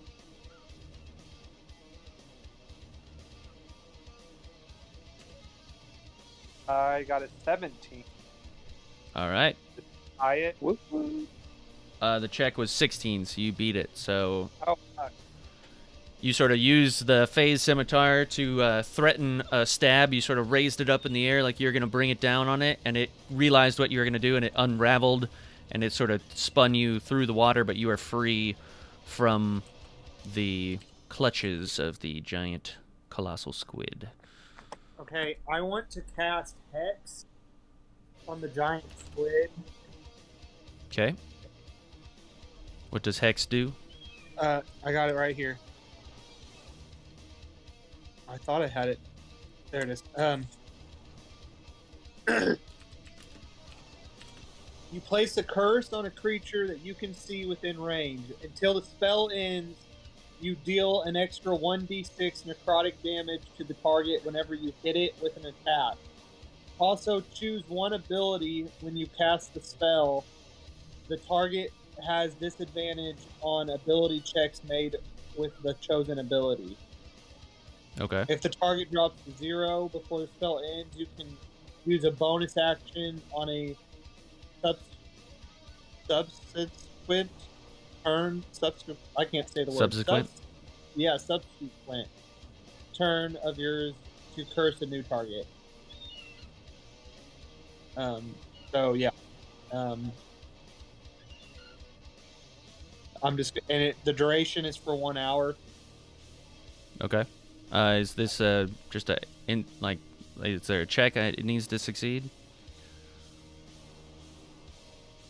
Not that I know of. I mean, I guess I need to roll, don't I, to see if I hit it with the curse? But I mean, it just says range, duration, components. So concentrations means you won't be able to cast any other spells. Okay, that's fine. Well, it's not a concentration. It's a visual. But duration is concentration. No, the spell only lasts an hour. It says concentration up to 1 hour. So you can concentrate on it for the next hour, but you won't be able to cast any other spells. I'll still allow you to fight, that's fine. But if you would break concentration to cast a different spell if that was the instance, so that's fine. Huh. Okay. See, So for 1 hour, I can't cast a spell? That's what concentration means. Well, I thought that would be under components. Components is the No. Petrified Eye of a Newt, which I never make you guys worry about that. Yeah, you have to, because you have to focus on keeping this creature under a curse. Right. So as soon as you try to use something else, you're breaking your concentration on that. I thought that the V, S, and M stood for visual. Verbal. Somatic. You missed the first one. Okay, well, either way, so it's verbal. Somatic and material. I thought those were the 3 requirements because I have another one that has a C on it. Oh, I see. You're saying the C here in the diamond. There's a diamond next to it. Gotcha. I'm following you now. All right. Well, either way, I cast Hex on it. All right. There is no check, so yeah, it is just your concentration. So yeah, for the next, as long as you don't cast a different spell, you're concentrated for the next hour. Yeah. So you deal a extra 1d6 necrotic damage whenever you hit with an attack. Alrighty. Choose one ability when you cast the spell. The target has disadvantage on ability checks made with the chosen ability. So I will go down a list of abilities here, and you can tell me which one of those it gets a disadvantage on. Arm Slam, Tentacle Fling, or Swallow.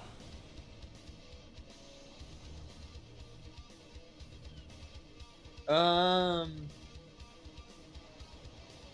gonna have to go with Tentacle Slam. The Arm Slam? Or the Tentacle Fling? Oh, arm slam. Gotcha. All right. Keep that in mind. I'll Tentacle remember fling to. sounds like a sex move. The Tentacle Fling. All right. That concludes Tug's turn. So, Detective Easter, you're up. You got another jump to make here. It's sort of a slanted incline in front of you here.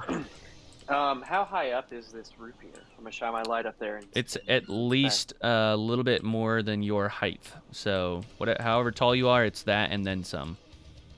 Can I talk people up there? You could try if you want, yeah.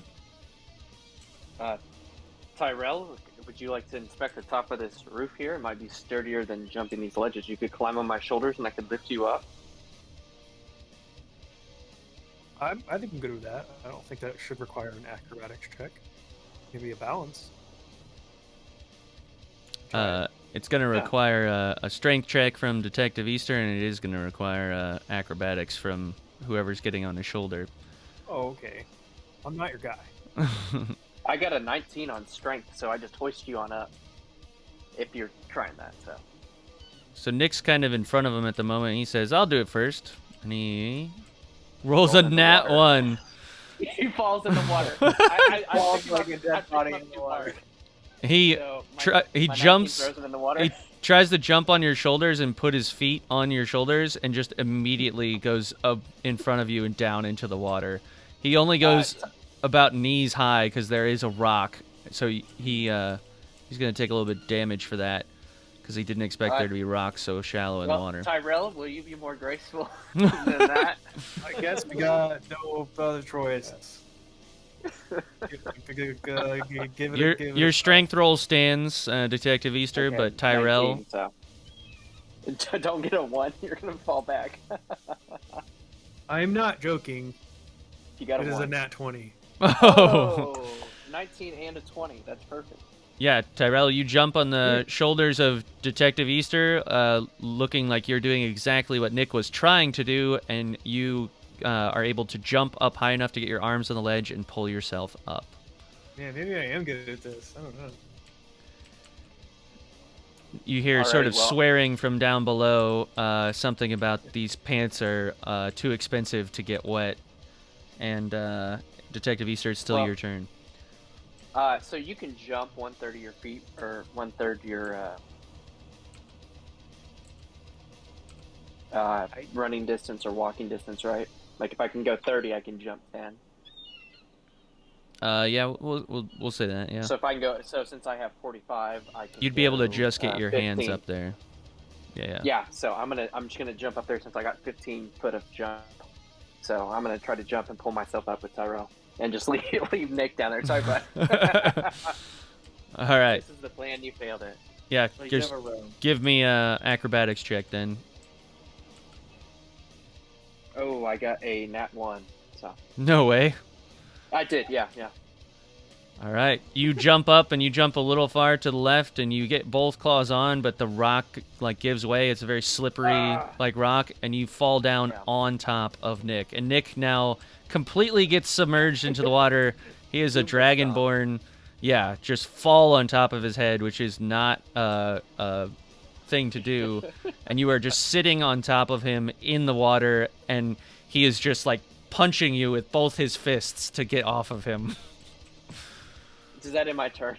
It does end your turn. We'll end with me sitting on him in the water. Tyrell, up to you. So you jump up and you can see the top of the tentacle yet again blocking your path. It's not quite as tall as the last one because it is clearly fighting something down below in the water, so its attention is elsewhere. You get an attack of advantage here if you want to make one. Because my other option is try to sneak by. But You then could I try and feel sneak by. power. That's true. So you can see over to your left. There is more of a bridge, but there is a tentacle on the next portion you'd have to jump to. I clearly forgot to put the lower beams on these ones. No, that looks like those are rigged to fall down. Yeah, So, yeah, not very sturdy ones there. I guess I should probably start fighting. It's not really my natural, but everything tonight is just going pretty good on the stuff I'm not good at. So It's gonna be terrible now. if I'm getting into Say it out surprise loud. attack, I would be interested. I've got this Melf's acid arrow that I would like to attempt, which is actually a second level spell. Sure. So I have to do a ranged attack attempt. So you'll roll a d20. Yep.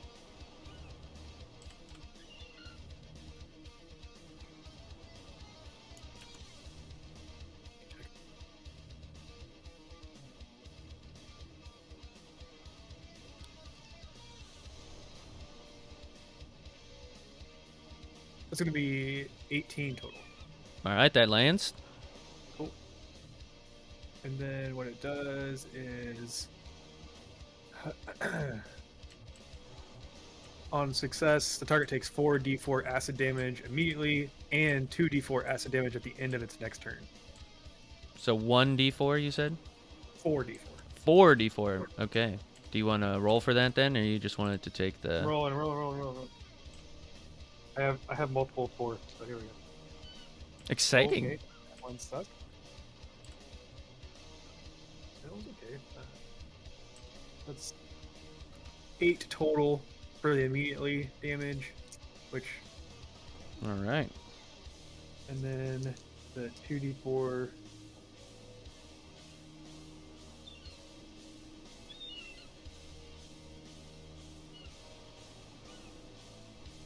Is 4.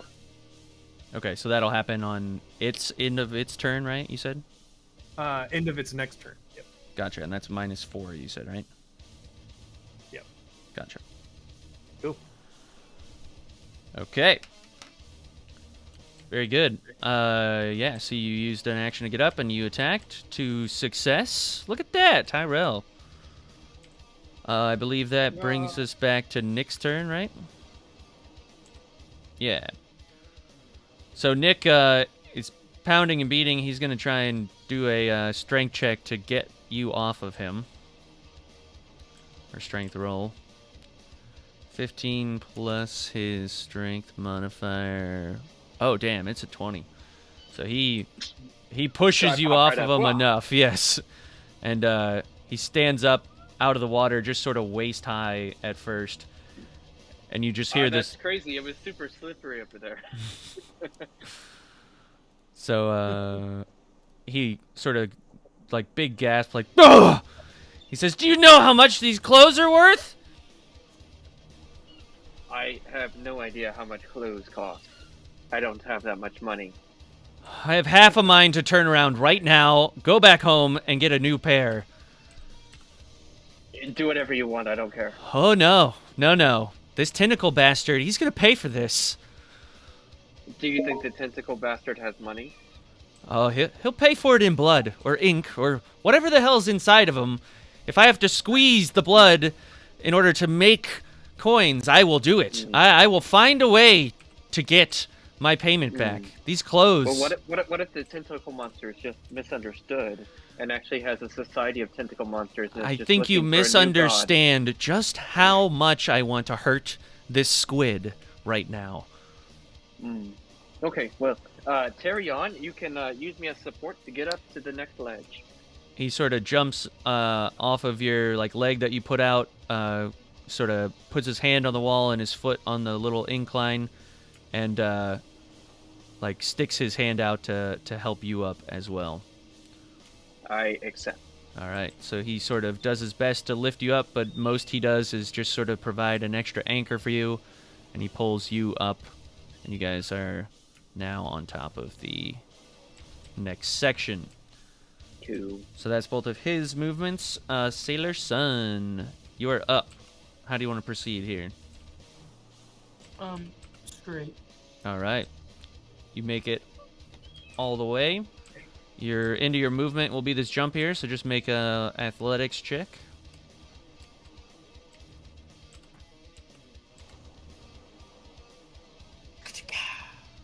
I do another 12.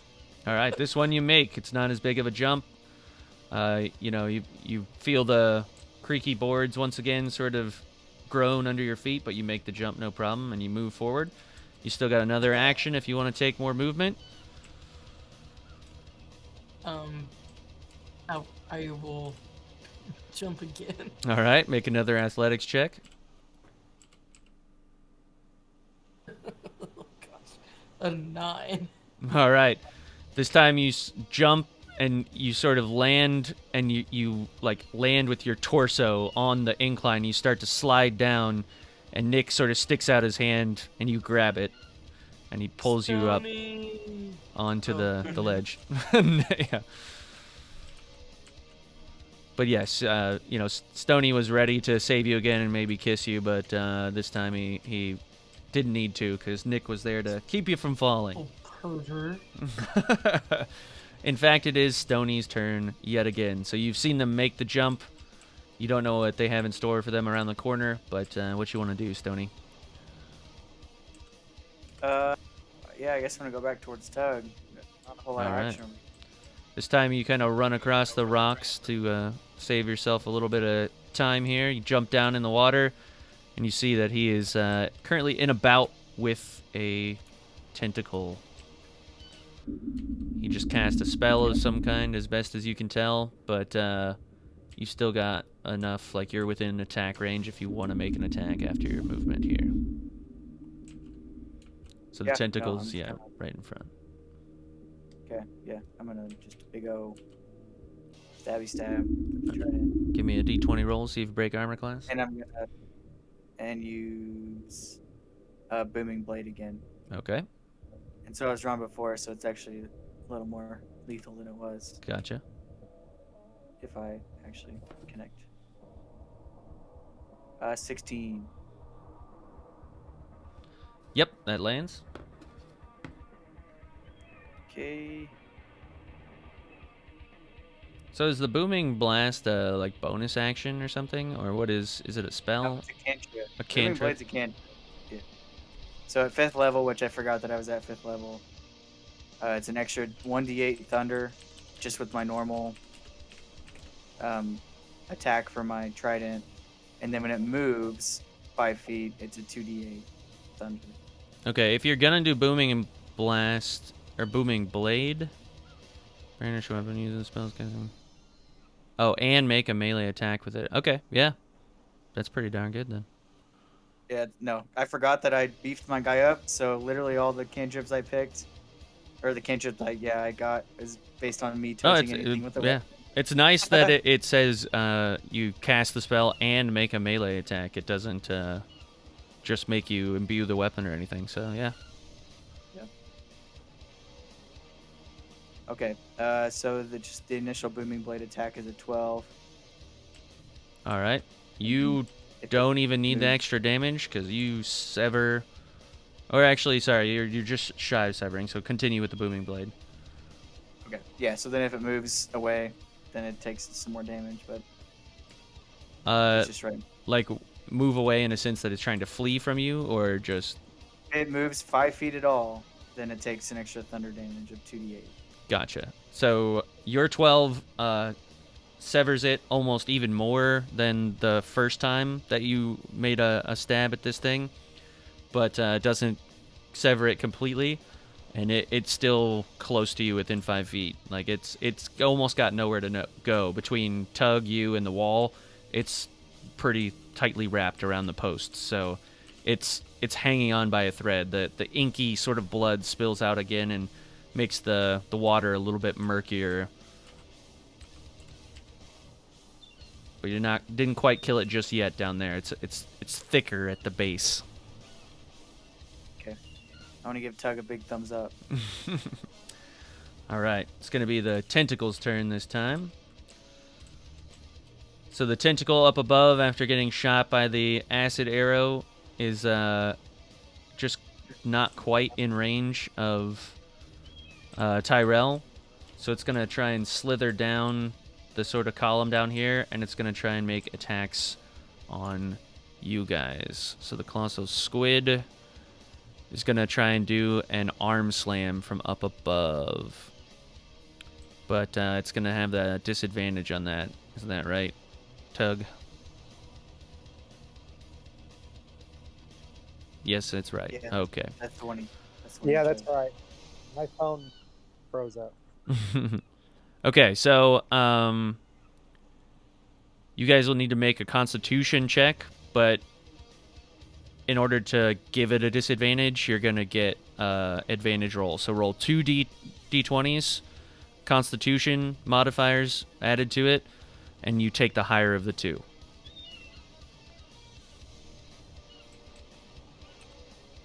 Take the higher of the 2 d20s with the Constitution. Yes. So roll 2 d20s, take the higher of the two, and then add your Constitution modifier, and then tell me what you got. 22. Tug?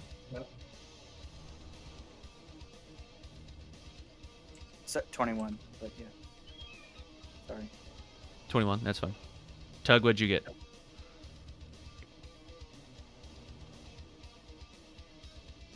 You there, Josh? Can anybody else hear Josh? I got a 13, and then you said take the Constitution modifier. Yeah. Got 12. All right. So the tentacle comes down, and God damn it, Stony, right after attacking it, you can see its movement and sort of judge it just coming down. So you get out of the way, but Tug, you don't see it coming, and it lands on top of your head, and it's going to knock you prone under the water, and you are going to be stunned for your next turn. You don't take any damage, but you are stunned for your next turn.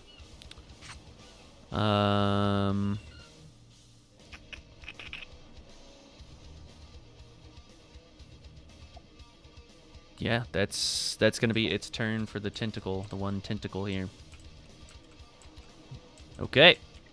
So this has receded off the edge here, Tyrell. It's down in the water with them now. Boom. And it is going to be your turn, Tug, but you are stunned.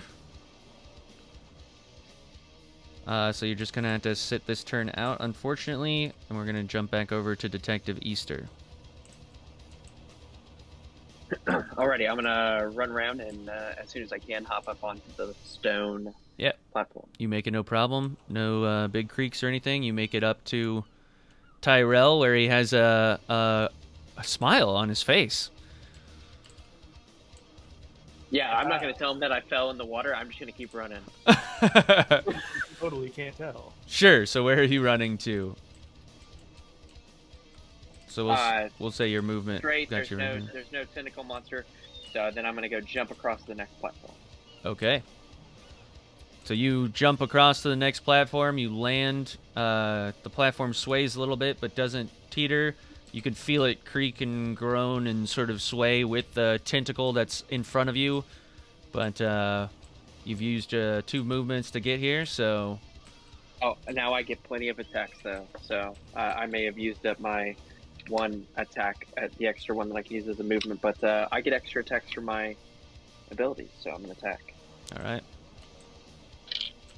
I realized you're holding a wand. I've never noticed. I'm holding a wand, Harry. So I'm gonna hit him with my sword, and I'm going to do 28. Does that hit? Yep. Breaks armor class. Okay, good. And it's gonna do a total of 13 damage. All right. It's a good. You said this is with your short sword, right? The silver sword. The silver sword. Yeah. You slice it right across in front of you, and it's a deep cut. You see the black sort of ink blood spill out and down onto your shoes, If you wear shoes, do you wear shoes? You don't wear shoes, right? You just have No, I don't. I just have my Yeah. feet out. Yeah. onto your feet. You realize you're gonna have to clean those later. But it's not dead. It's writhing in pain, but it's not dead. I'm going to attack again. All right. This time I got a 27.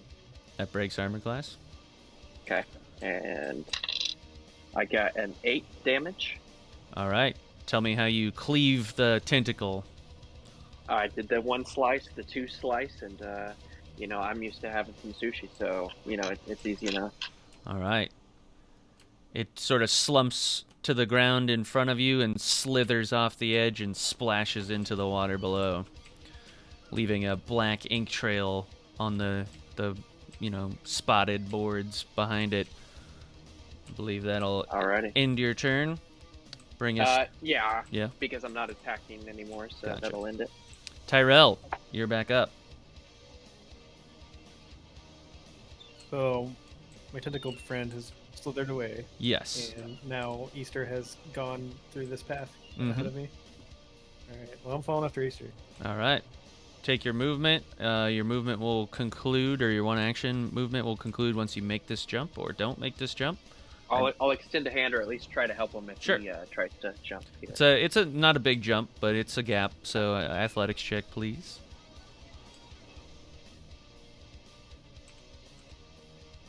And All right, you make of it. One.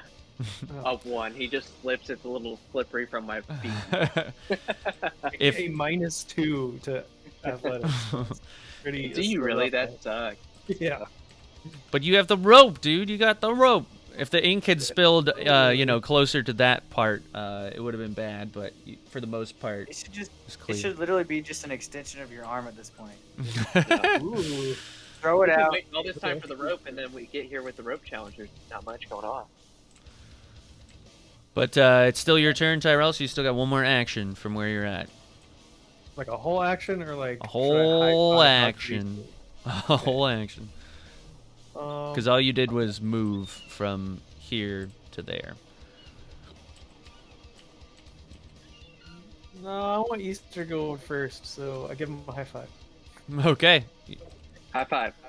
You can maybe. I mean, it's not out of I mean, like his, you can. his action can follow my next action if that's what he's trying to do. Right? Yeah. Okay.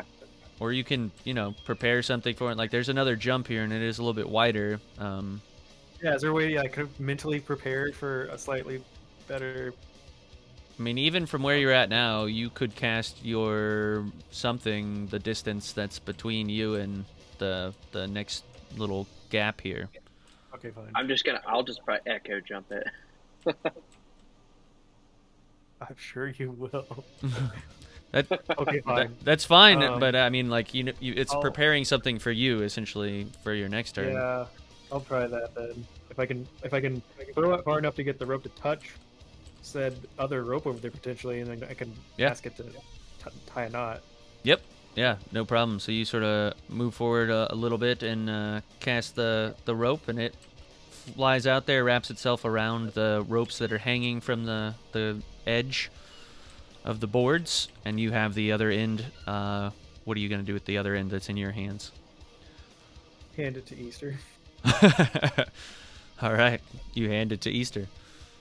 You can continue the rest of your movement, we'll say, since the rope was an extension of your body. That was a, minor action to cast it out there. So if you want to use the rest of your movement to traverse it, I just need a Oh my gosh. athletics check, not acrobatics.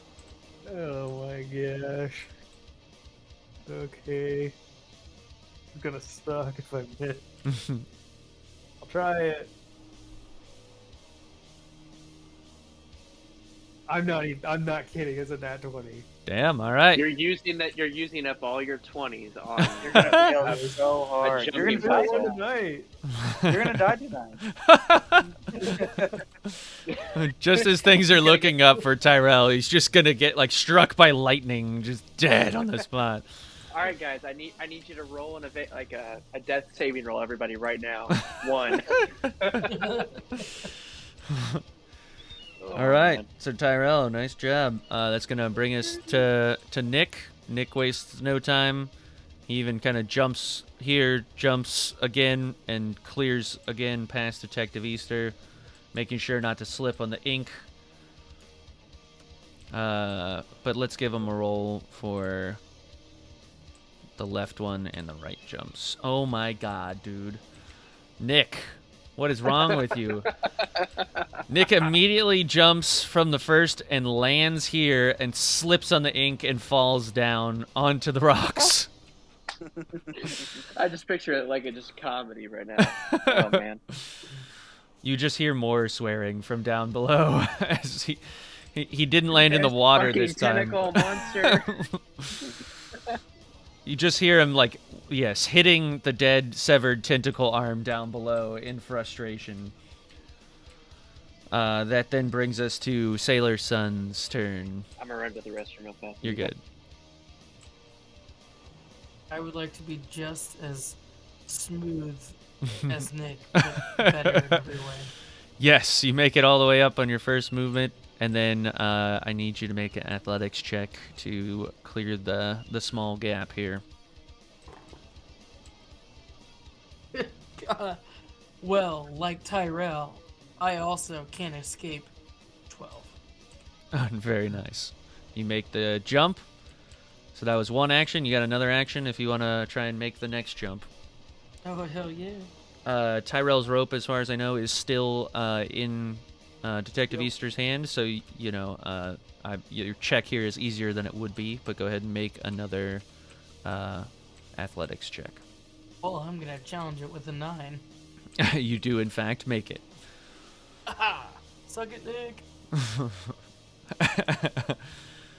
You just hear a, what? Did someone just say something to me from down below as it echoes off the stone columns? I said grab the stick. Nick sort of shouts up and says, lower the rope! Stony. Give you hope? You just hear another swear from down below. Stony, it's your turn. So you've just seen this. It's not dead yet. No, it just slammed itself down from up above and What is stunned dead may never Tug. die. But you've avoided the arm slam. And what you gonna do? Yeah, I'm just gonna keep hacking.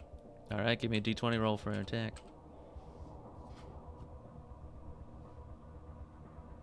Not great. 12. All right, that does not break the armor class this time. So just the sheer shockwave of the arm slumping to the ground and boom! Even in the water was enough to just displace enough water to push you back, and you missed your attack. You still got another action if you want to take one. Am I within, like, melee distance or no? Since it... You are within melee distance. The displacement of the water was just enough to, you know, throw off your attack is what I was getting at. Oh, okay. Because I was just going to throw the trident. But... I guess keep trying. All right. Hopefully it doesn't do a big smack attack again. Okay, a little better. 18. Break the armor class. Roll damage.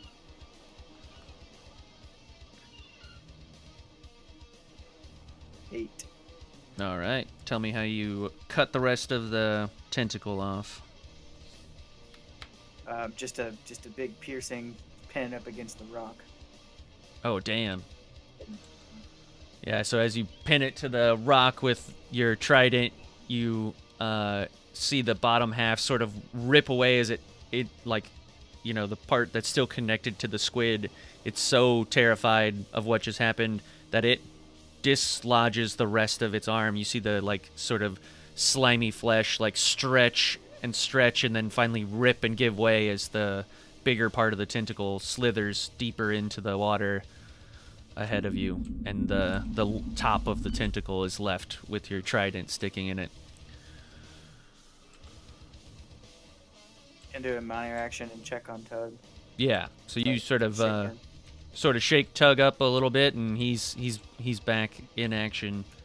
He's got stunned by that one attack, but he was able to keep his focus and concentration on the spell of the tentacle, and now it's dead. I was just really focused on this tentacle. Oh No yeah, big deal. that was all you, man. You did that. You just chopped that thing right off. All that super awesome concentration while you're floating upside down underwater. Yeah, yeah. Just had to stay concentrated. All right. Stony, is there anything else you want to do before you end your turn? You could see If I another move severed forward. tentacle and Nick up on the rock ahead of you. If you move forward, how do you want to move forward? So you can either go around to the right or around to the left. Left. All right. So you're going to move your movement over to the left. And you are met with yet another tentacle, but this one, you can tell this is the largest one you've seen yet. And your knowledge of sea creatures, you know that squids have 2 large, like, tentacle clubs, and then they have 8 arms for a total of 10 arms. And this arm in front of you, you know very well that you're getting closer to the body of this thing, because this has a big meaty, like, club tentacle on the end of it. So this one is much more menacing just at the sheer sight of it in front of you. It seems preoccupied with what's above the surface at the moment, but you get the idea that it does have some sense of you being there. Come on.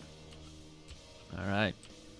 Tug, after being very concentrated on your curse, you can continue forward here. How would you like to continue? So you see Nick up on the rock above you. You see your underwater paths are over to the left where Stony is, or you can go over to the right where you can't see much. There's also a stone path, like a net and somewhat of a stone path behind you, but it looks like it puts you a ways back. Oh, that's where the Easter egg thing is. Yeah. No, I actually designed in little places. If you guys did fall in the water, you could get back up and try again, so.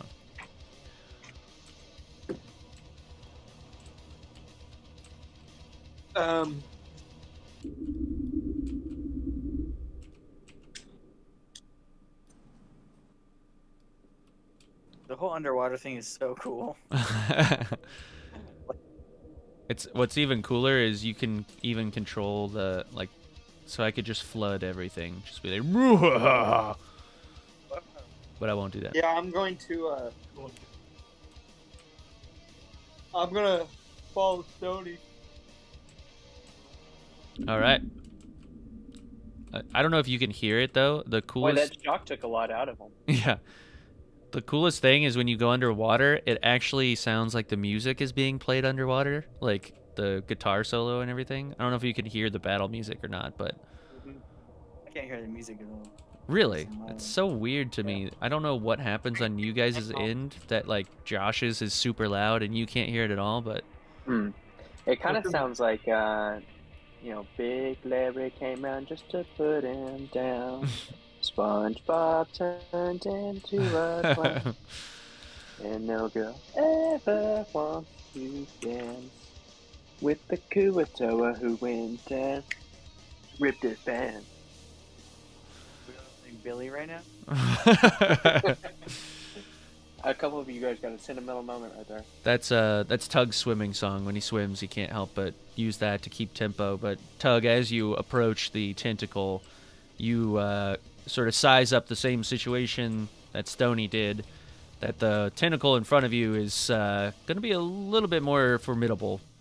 But you still have one action to make, and you can proceed however you want here. So.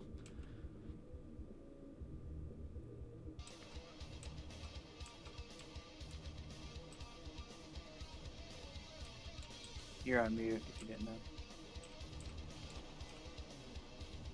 I think I'm gonna cast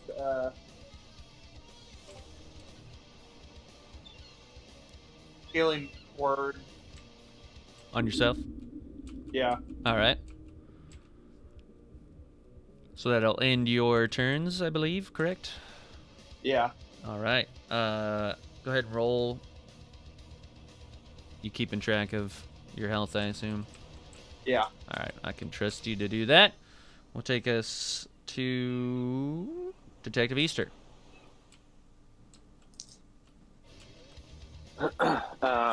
So you still got one end of the rope. If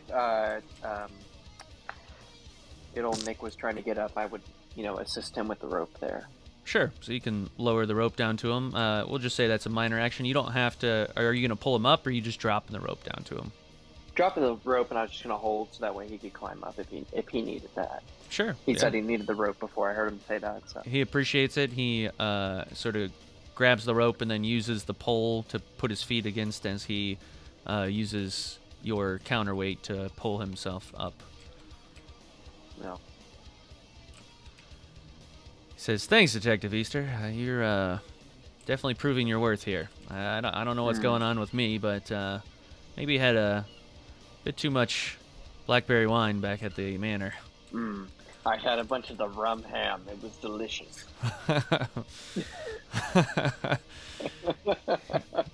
He says, "I wish I got the kind of drunk that you get off of food, because it seems to be working for you quite well." I do love a good rum ham. And so that was a minor action for me, so Yeah. I can't. Well, my minor action's not the same as the bonus. No. You got two actions. Not the Okay, same well as then bonus I'm still gonna mentally command my Echo over there, and I'm just gonna swap places using that bonus action. Sure Swap thing. places. You do exactly that. And now I still have a movement. Can I get up towards to where like the big tentacle's at, or another tentacle? Yeah. I have 45 feet of movement. So you can easily sort of hop down to the different levels here, and you can either fight the big tentacle to your left or jump down and fight the smaller arm on the other platform. I don't see anybody else fighting the big one, so I'm gonna fight the big one. All right, so you sort of shimmy over to the edge here a little bit closer, and the end of this one, despite it not having it on the little character model here, definitely looks like it's some big kind of paw almost on the end of it. It's got little feelers sticking out from it, and it also looks like it maybe has some not quite teeth, but some sort of hard bone, sharp punji stakes sticking out of the feelers as well. So it's got a big old meaty paw on the end of it there. I am going to try to hit it with my silver sword. All right. The first roll is 16. Is that it? That one just misses by a hair. That one does not land. Then I'm going to try to attack again. Okay. I got less than a 16 on that one, so I missed again. It's just like I'm just swinging from the edge of the thing. It just hasn't. Yeah, so it's yet. it's just moving around, and you're swinging at it as best you can without falling off of this rickety bridge that's crumbling around you. Yeah. You do get the menacing weight of this thing as it moves around in the water. You get a little thought in the back of your head that you need to be aware of the footing that you have, because this thing could maybe very easily knock out portions of the bridge. Could I angle and shoot Dragon's Breath at both of these things? At both the tentacles? You're not quite at an angle to do that unless you were going to fly into the air or something. Okay, because it would shoot out like a cone, so I didn't know if that would hit. Yeah. Unless I needed to reposition. I mean, I guess the cone could potentially. It just depends on. I mean, it starts small and it gets big. The one that I would think potentially miss is the one that's closest to you, just because of the angle that you'd have to go for that one. But I mean, what is the cone that you do here? Yeah. The cone is a 15-foot cone is the one that I would try to use. Okay, so if we do this cone from like your hand Wand. wand. For my wand. I don't know why it's selecting that over there. Let's try this again. We'll just do it from right here. Cone, and you said it's 15 feet? Mm-hmm. So this is 15, so yeah. Okay, so I wouldn't be able to get both of them from this angle. Even at the, like, barely catching the other one, it's not quite gonna get the other one. Okay, I'm just gonna aim at the big one, and I'm gonna shoot him with my Dragon's Breath then. Alright. Okay, so this is a Constitution saving throw. Okay. It's got a +4 to Constitution. Perfect. 19. 19, +4. that is going to beat my save, so it's going to take half damage. Alright. Roll for your damage. 13, so you can take the 7 or the 6. I'll take the higher of the 2. Give you the benefit of the doubt. Okay, and that was cold damage if that does anything, so. Gotcha. And I used my Let's see. Alright, no pluses or minus depending on that one. And that'll end my turn. Alright, so yes, as you frost blast it, you can see that its skin sort of is resistant, not resistant, but it's familiar with deep colds, but it's not That's kind of what I thought. the harsh cold that you dealt it, and it does sort of sear and blacken some of the skin with the cold frost that you shot out, and it does. Does any of the water freeze up there at the top? And you can see the droplets kind of what I of was hoping. water that's still on the sort of tentacle freeze, but it's high enough up off the ground that the current of the ocean is too strong for it to really freeze any of the water down below you or anything. Okay, perfect. That's my turn. Tyrell, you're up.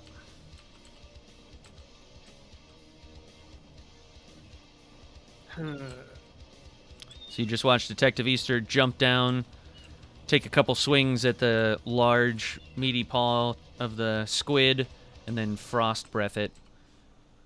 How do you want to proceed? Alright, I want to run up and do...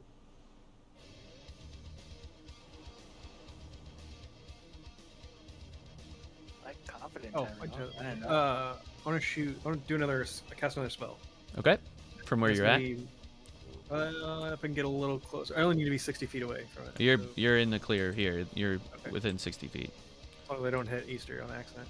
He's not really in your line of sight. It had to be a bad miss. Yeah. Alright. It's again a ranged spell, so I'll go for that. It's just a 10. It does not break the armor class, no. I will use my minor action to weep. You still have another action if you'd like to use that after you decided to cry.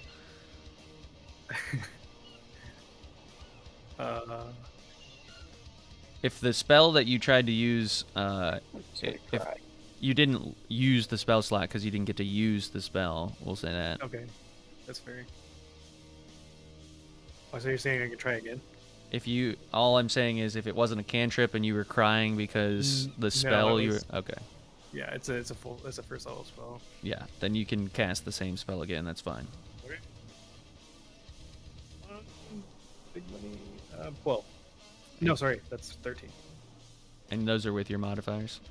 That was 13 with modifier. Yep. Unfortunately, it strays again, and this time you cast it and it just goes wide And hits wide nothing. which way? It's Okay. to the left. Yeah. I'm not trying to hit Easter, but Well, it was to the left, not the right. So you at least missed on the right side. I remember a time when Billy was in the clutches of a giant spider, and everyone just kept attacking Billy while he was up there. okay. All right, it's gonna be 30. Nick's turn, I believe. So Nick's going to make the jump, maybe.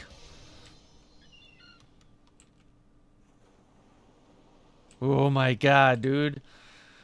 So he jumps. I was expecting another one. I was too, and he just barely catches the rope at the bottom of this thing. I mean, like hangs on by a thread. Like he started out real strong with his movement, but this has gotten really out of hand and bad. And he uses the rest of his action to just climb up the rest of the way, sort of hoping that no one saw him almost fall yet again. That then brings us to Stoney's turn. So you guys are still sort of idle down here.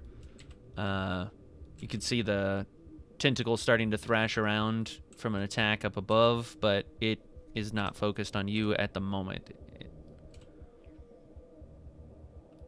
What you want to do? Right.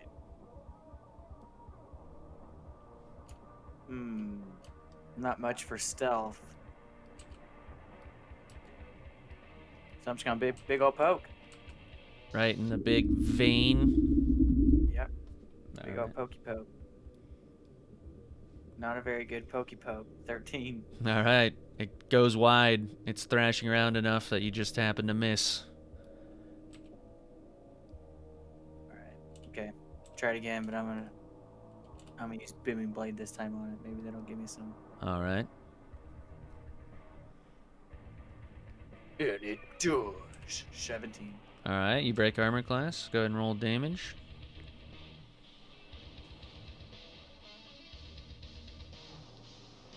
So I'll be thunder damage. I'm not sure if that does anything different. Nothing extra, So this no. particular beast. 13, and then if it moves at all, it gets another 2d8. All right. It's not moving, but it does take a pretty good chunk out of it.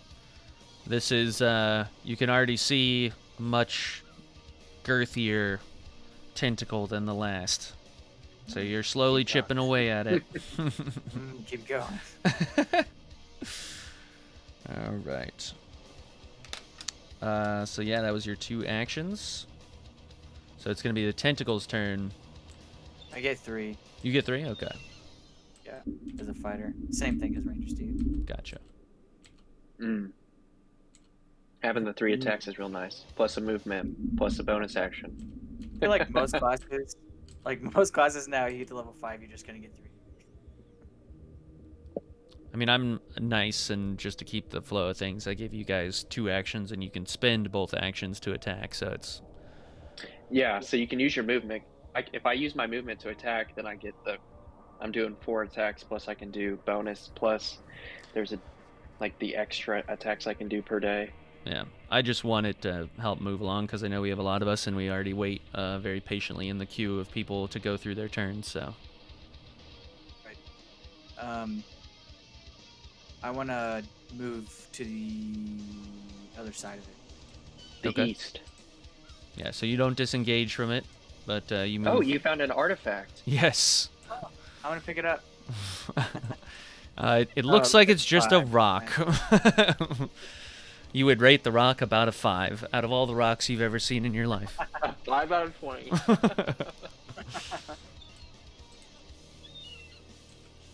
All right, so that'll end your turn. 3 actions. That's gonna bring us up to the tentacle.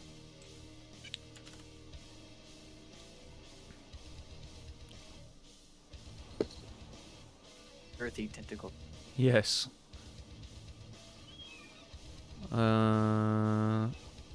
So it's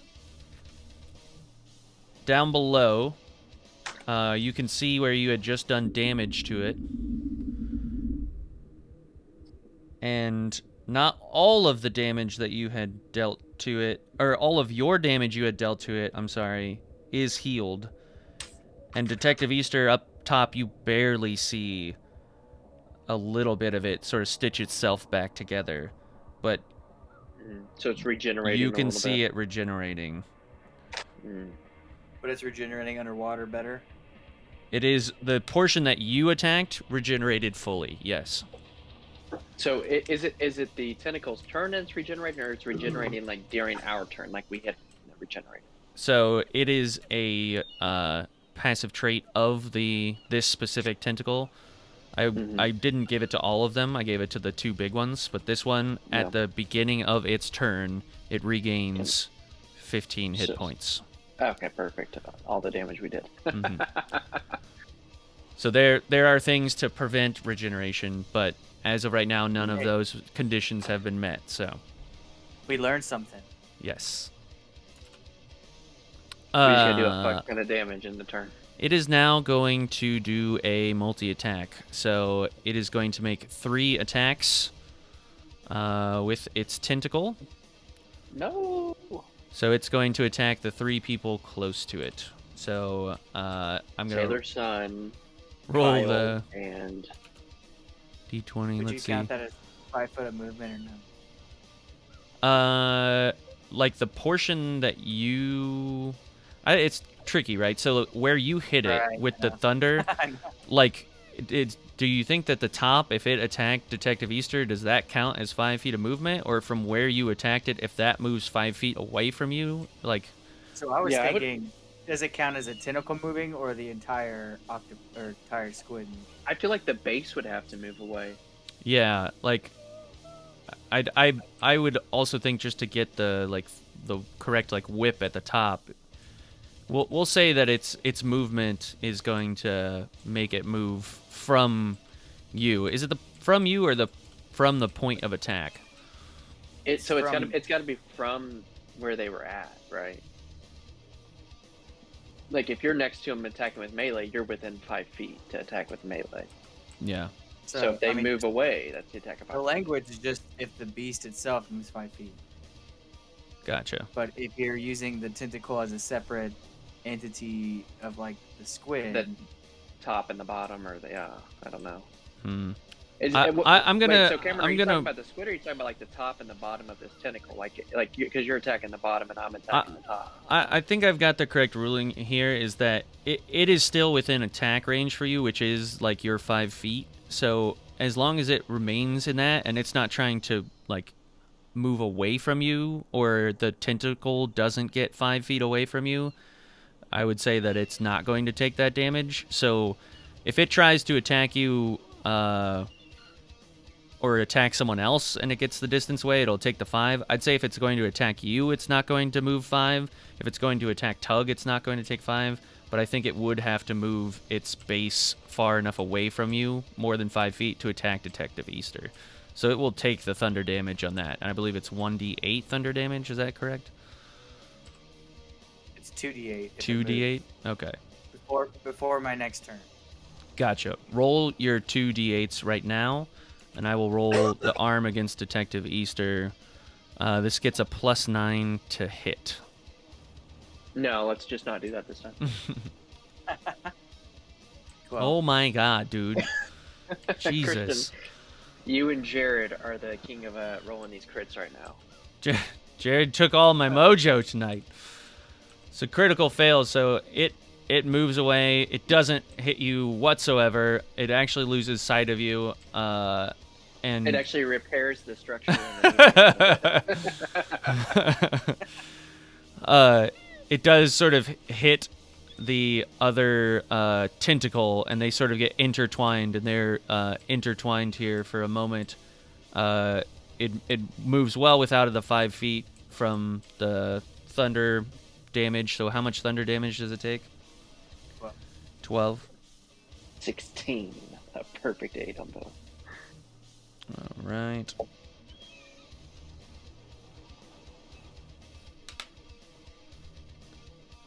It is sort of untwines itself from its other tentacle and brings itself down on you, Ranger Steve. It's got a +9 to hit.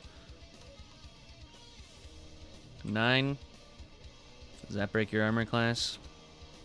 I don't know. 9 9. plus 9. 18. Yeah, mine's 18. I can't remember.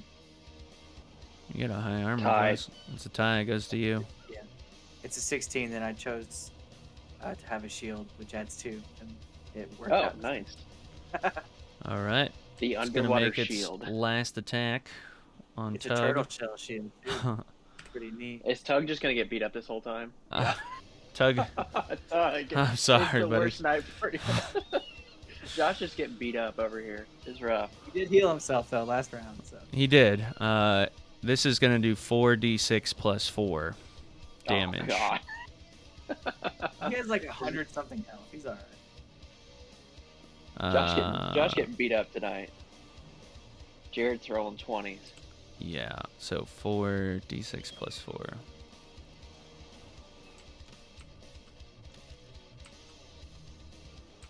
$15, 19 damage. So the tentacle, How does it break my armor class?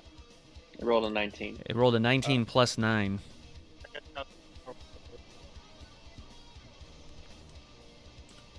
It could have been worse. Yeah, you all could have got hit. For some reason, it just rolled terrible, and 2 out of the 3. Oh, you know what? You Nice. could try to, make Helm really upset and try to smite you while you're in the water and make it hit the tentacle. 19. 19 damage you take, I believe, yeah. Billy would try to do that. It was 15 plus 4, so... that ends the tentacle's turn. Tug, it is your turn. So you just got slammed by this big veiny tentacle. Oh. Well, now I'm just aroused. Yeah, I love all the. Look at all the dice that are just. Look at all the cool rocks. Guys should take up rock collecting. I'm gonna cast Chill Touch on it. Okay. You cast chill out for a little bit. I'm gonna cast. Quit fucking around. So it has to make a check, right? Or you're making the check and I have to beat it in order to take It's half. it's a ranged spell. Okay. That's fine. You're in melee range, but that's fine. You're in range spell distance too, I guess. You're not in range spell distance. Right. Yeah. Well, I mean, what's the spell you're casting? I guess is that you said. You create a ghostly skeleton hand in the space of a creature within range. Make a ranged spell attack against the creature to sell it with the chill of the grave. All On a right. hit, the target takes 1d8 necrotic damage and hit points until the start of All filled right. in plane to the target. Go ahead and roll your d20. See if you break the armor class on the range spell attack. Then.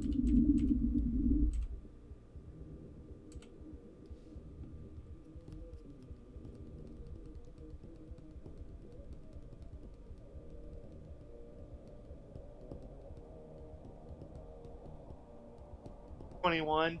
All right, you break the armor class. Roll damage. 1d8. You said necrotic. Yeah.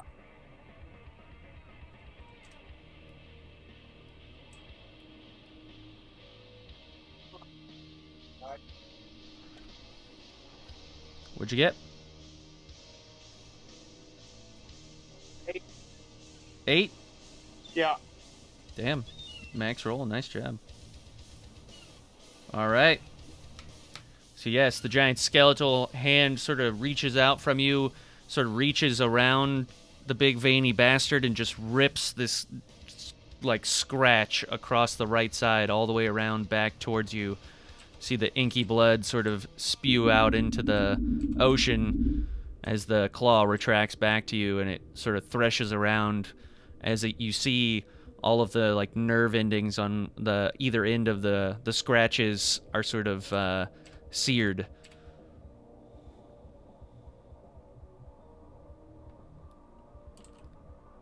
I think you still have one more action.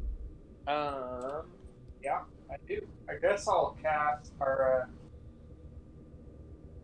Crap! I thought that one through, but I forgot to think about what I. Okay, I'll cast Ray of Sickness. Okay. A ray of sickening greenish energy lashes out towards the creature within range, making a range spell attack against the target. Must hit type 2d when you hit it, and must make a constitution throw. Failed save is also poison. Okay, so make your ranged spell attack.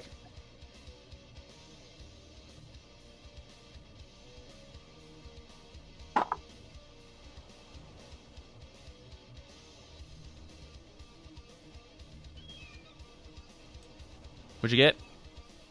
23. Damn, dude. Yeah, you break it.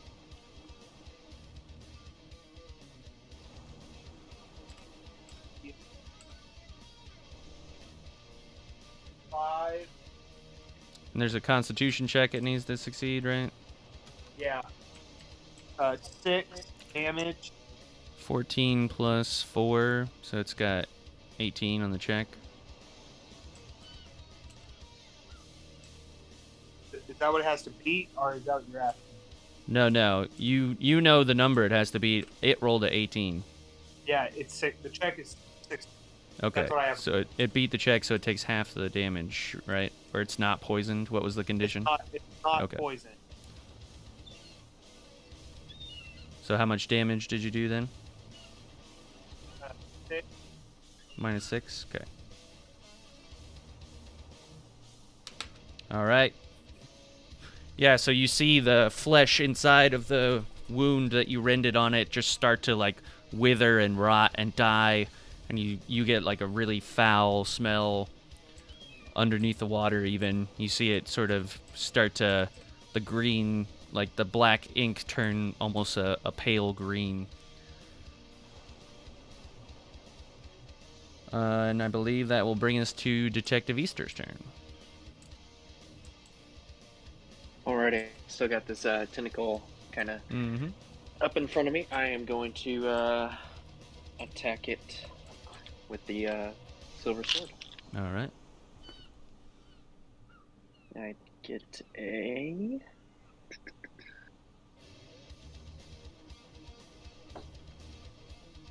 15 plus 9, so I get a 24.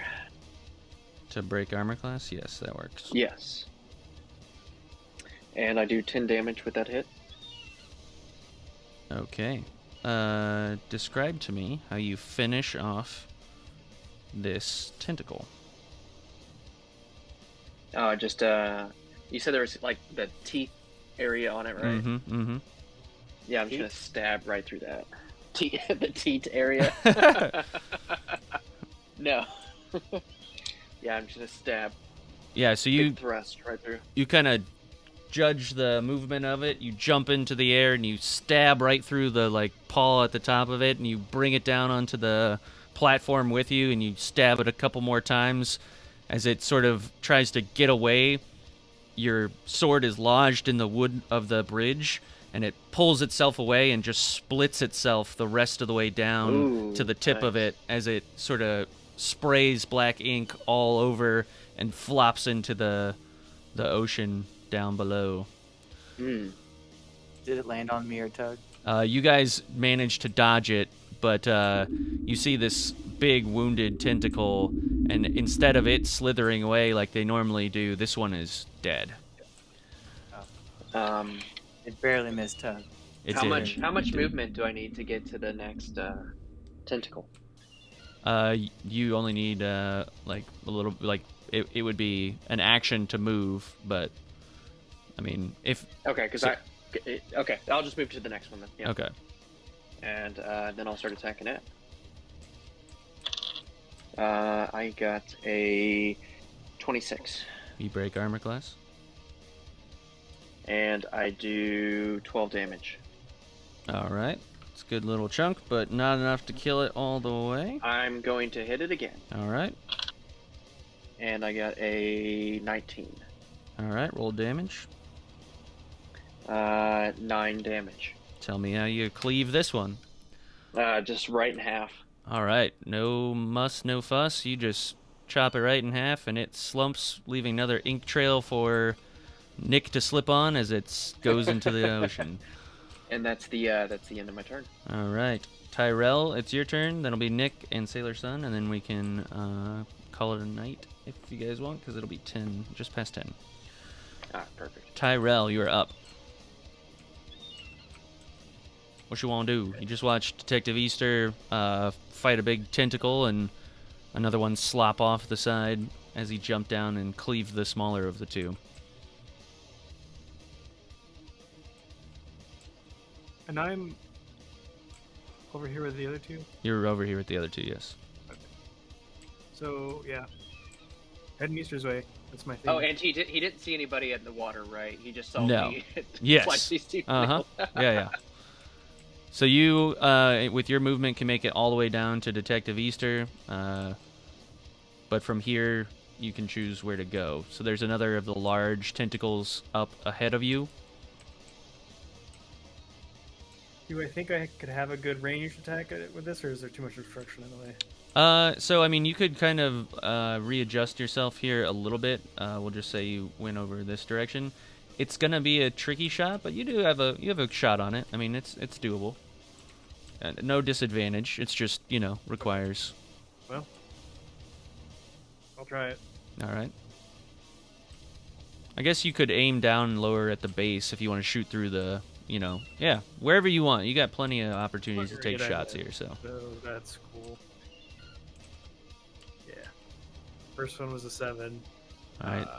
That does not break armor class. So No. you just launch it. You just launch an arrow in the middle of the ocean. I'll try again. All right. It's all gone. All right.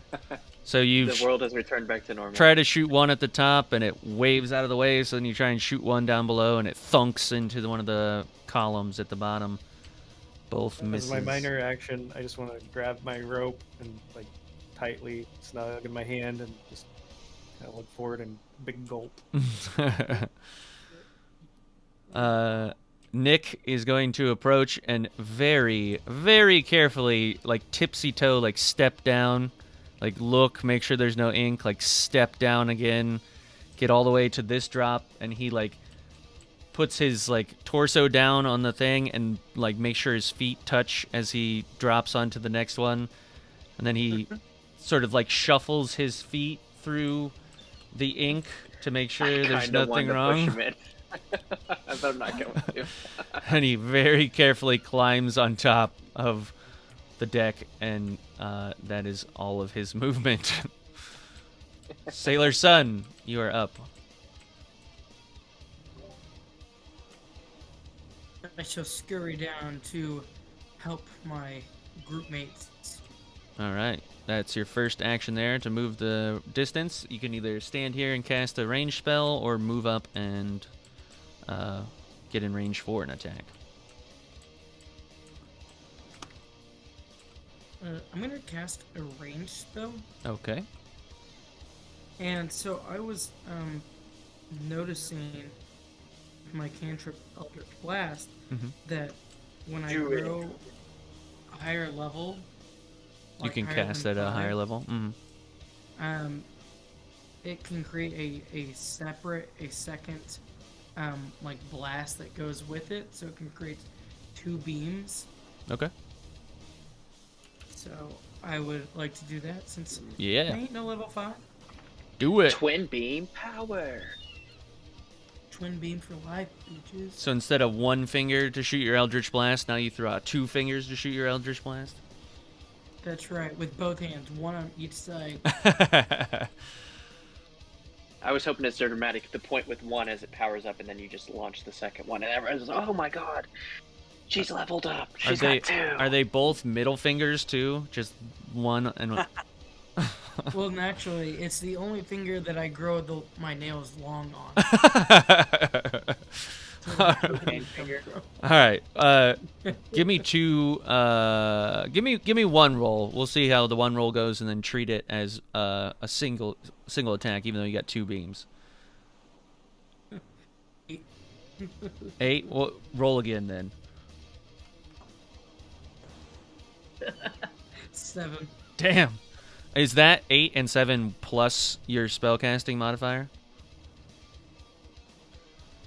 Nope, that was just by itself. Okay, so what you cast your spells with intelligence, I believe, right? Or is it wisdom? Yes. Okay, so is there a plus number by your intelligence?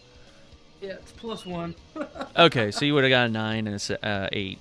Unfortunately, He's probably got his proficiency too. Which oh, is that's probably a true. 3. Your So it proficiency should is a be at 3. least- You should have at least a +4 on every spell you do. Yeah, so Oh yeah. it Still probably still not good doesn't enough to- quite get you enough, but you shoot your middle finger Eldritch Blasts on either side of the tentacle, and it is a spectacular laser show, but it unfortunately does not land. But you can see the crowd around you is impressed, and Nick is impressed you didn't hit him. So that... he says, you shouldn't be asking me... Never mind. Can we just... Yeah, that's what he says. But that will end our initiative for this turn. We can call it a night here. It's 10:09. Usually stop around 10 if you guys want. There's definitely some more action up ahead.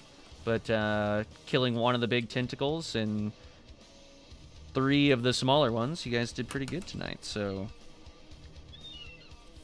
I know we've got... Making some sushi. Yeah, I know Is we've this the got... next big one right in front of us? Is it a small one or this looks like a big The one? next one in front of you is a big one, yes.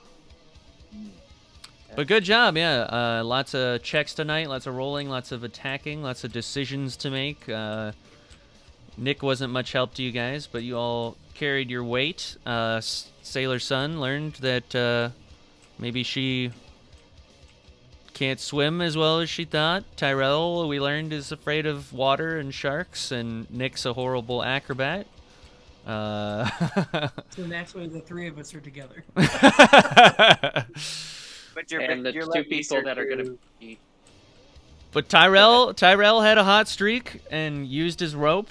Oh, man, that was fantastic. Yeah, and it's going to come in handy, I imagine, more and more as the future comes around here. So, yeah, and Stony and Tug got a little underwater action for once. They got to be in their natural element, so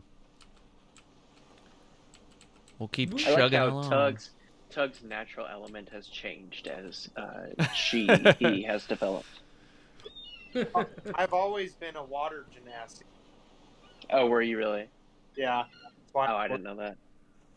It was I an went- insane coincidence, honestly, but yes. I didn't know Genasi had a elemental tie. Mm-hmm. Yeah. Well, you never bothered to ask. I'm a dragonborn, rah rah rah. And, maybe if you would stop and try to get to know the people you're around. Hey, listen, there's a big court trial. I didn't know if y'all were sticking around or not. I wasn't planning on You it. brought us there. Yeah. Yep. Still didn't know if y'all were sticking around. All right. Say goodbye to stream. Bye, stream. Stream. Bye, stream.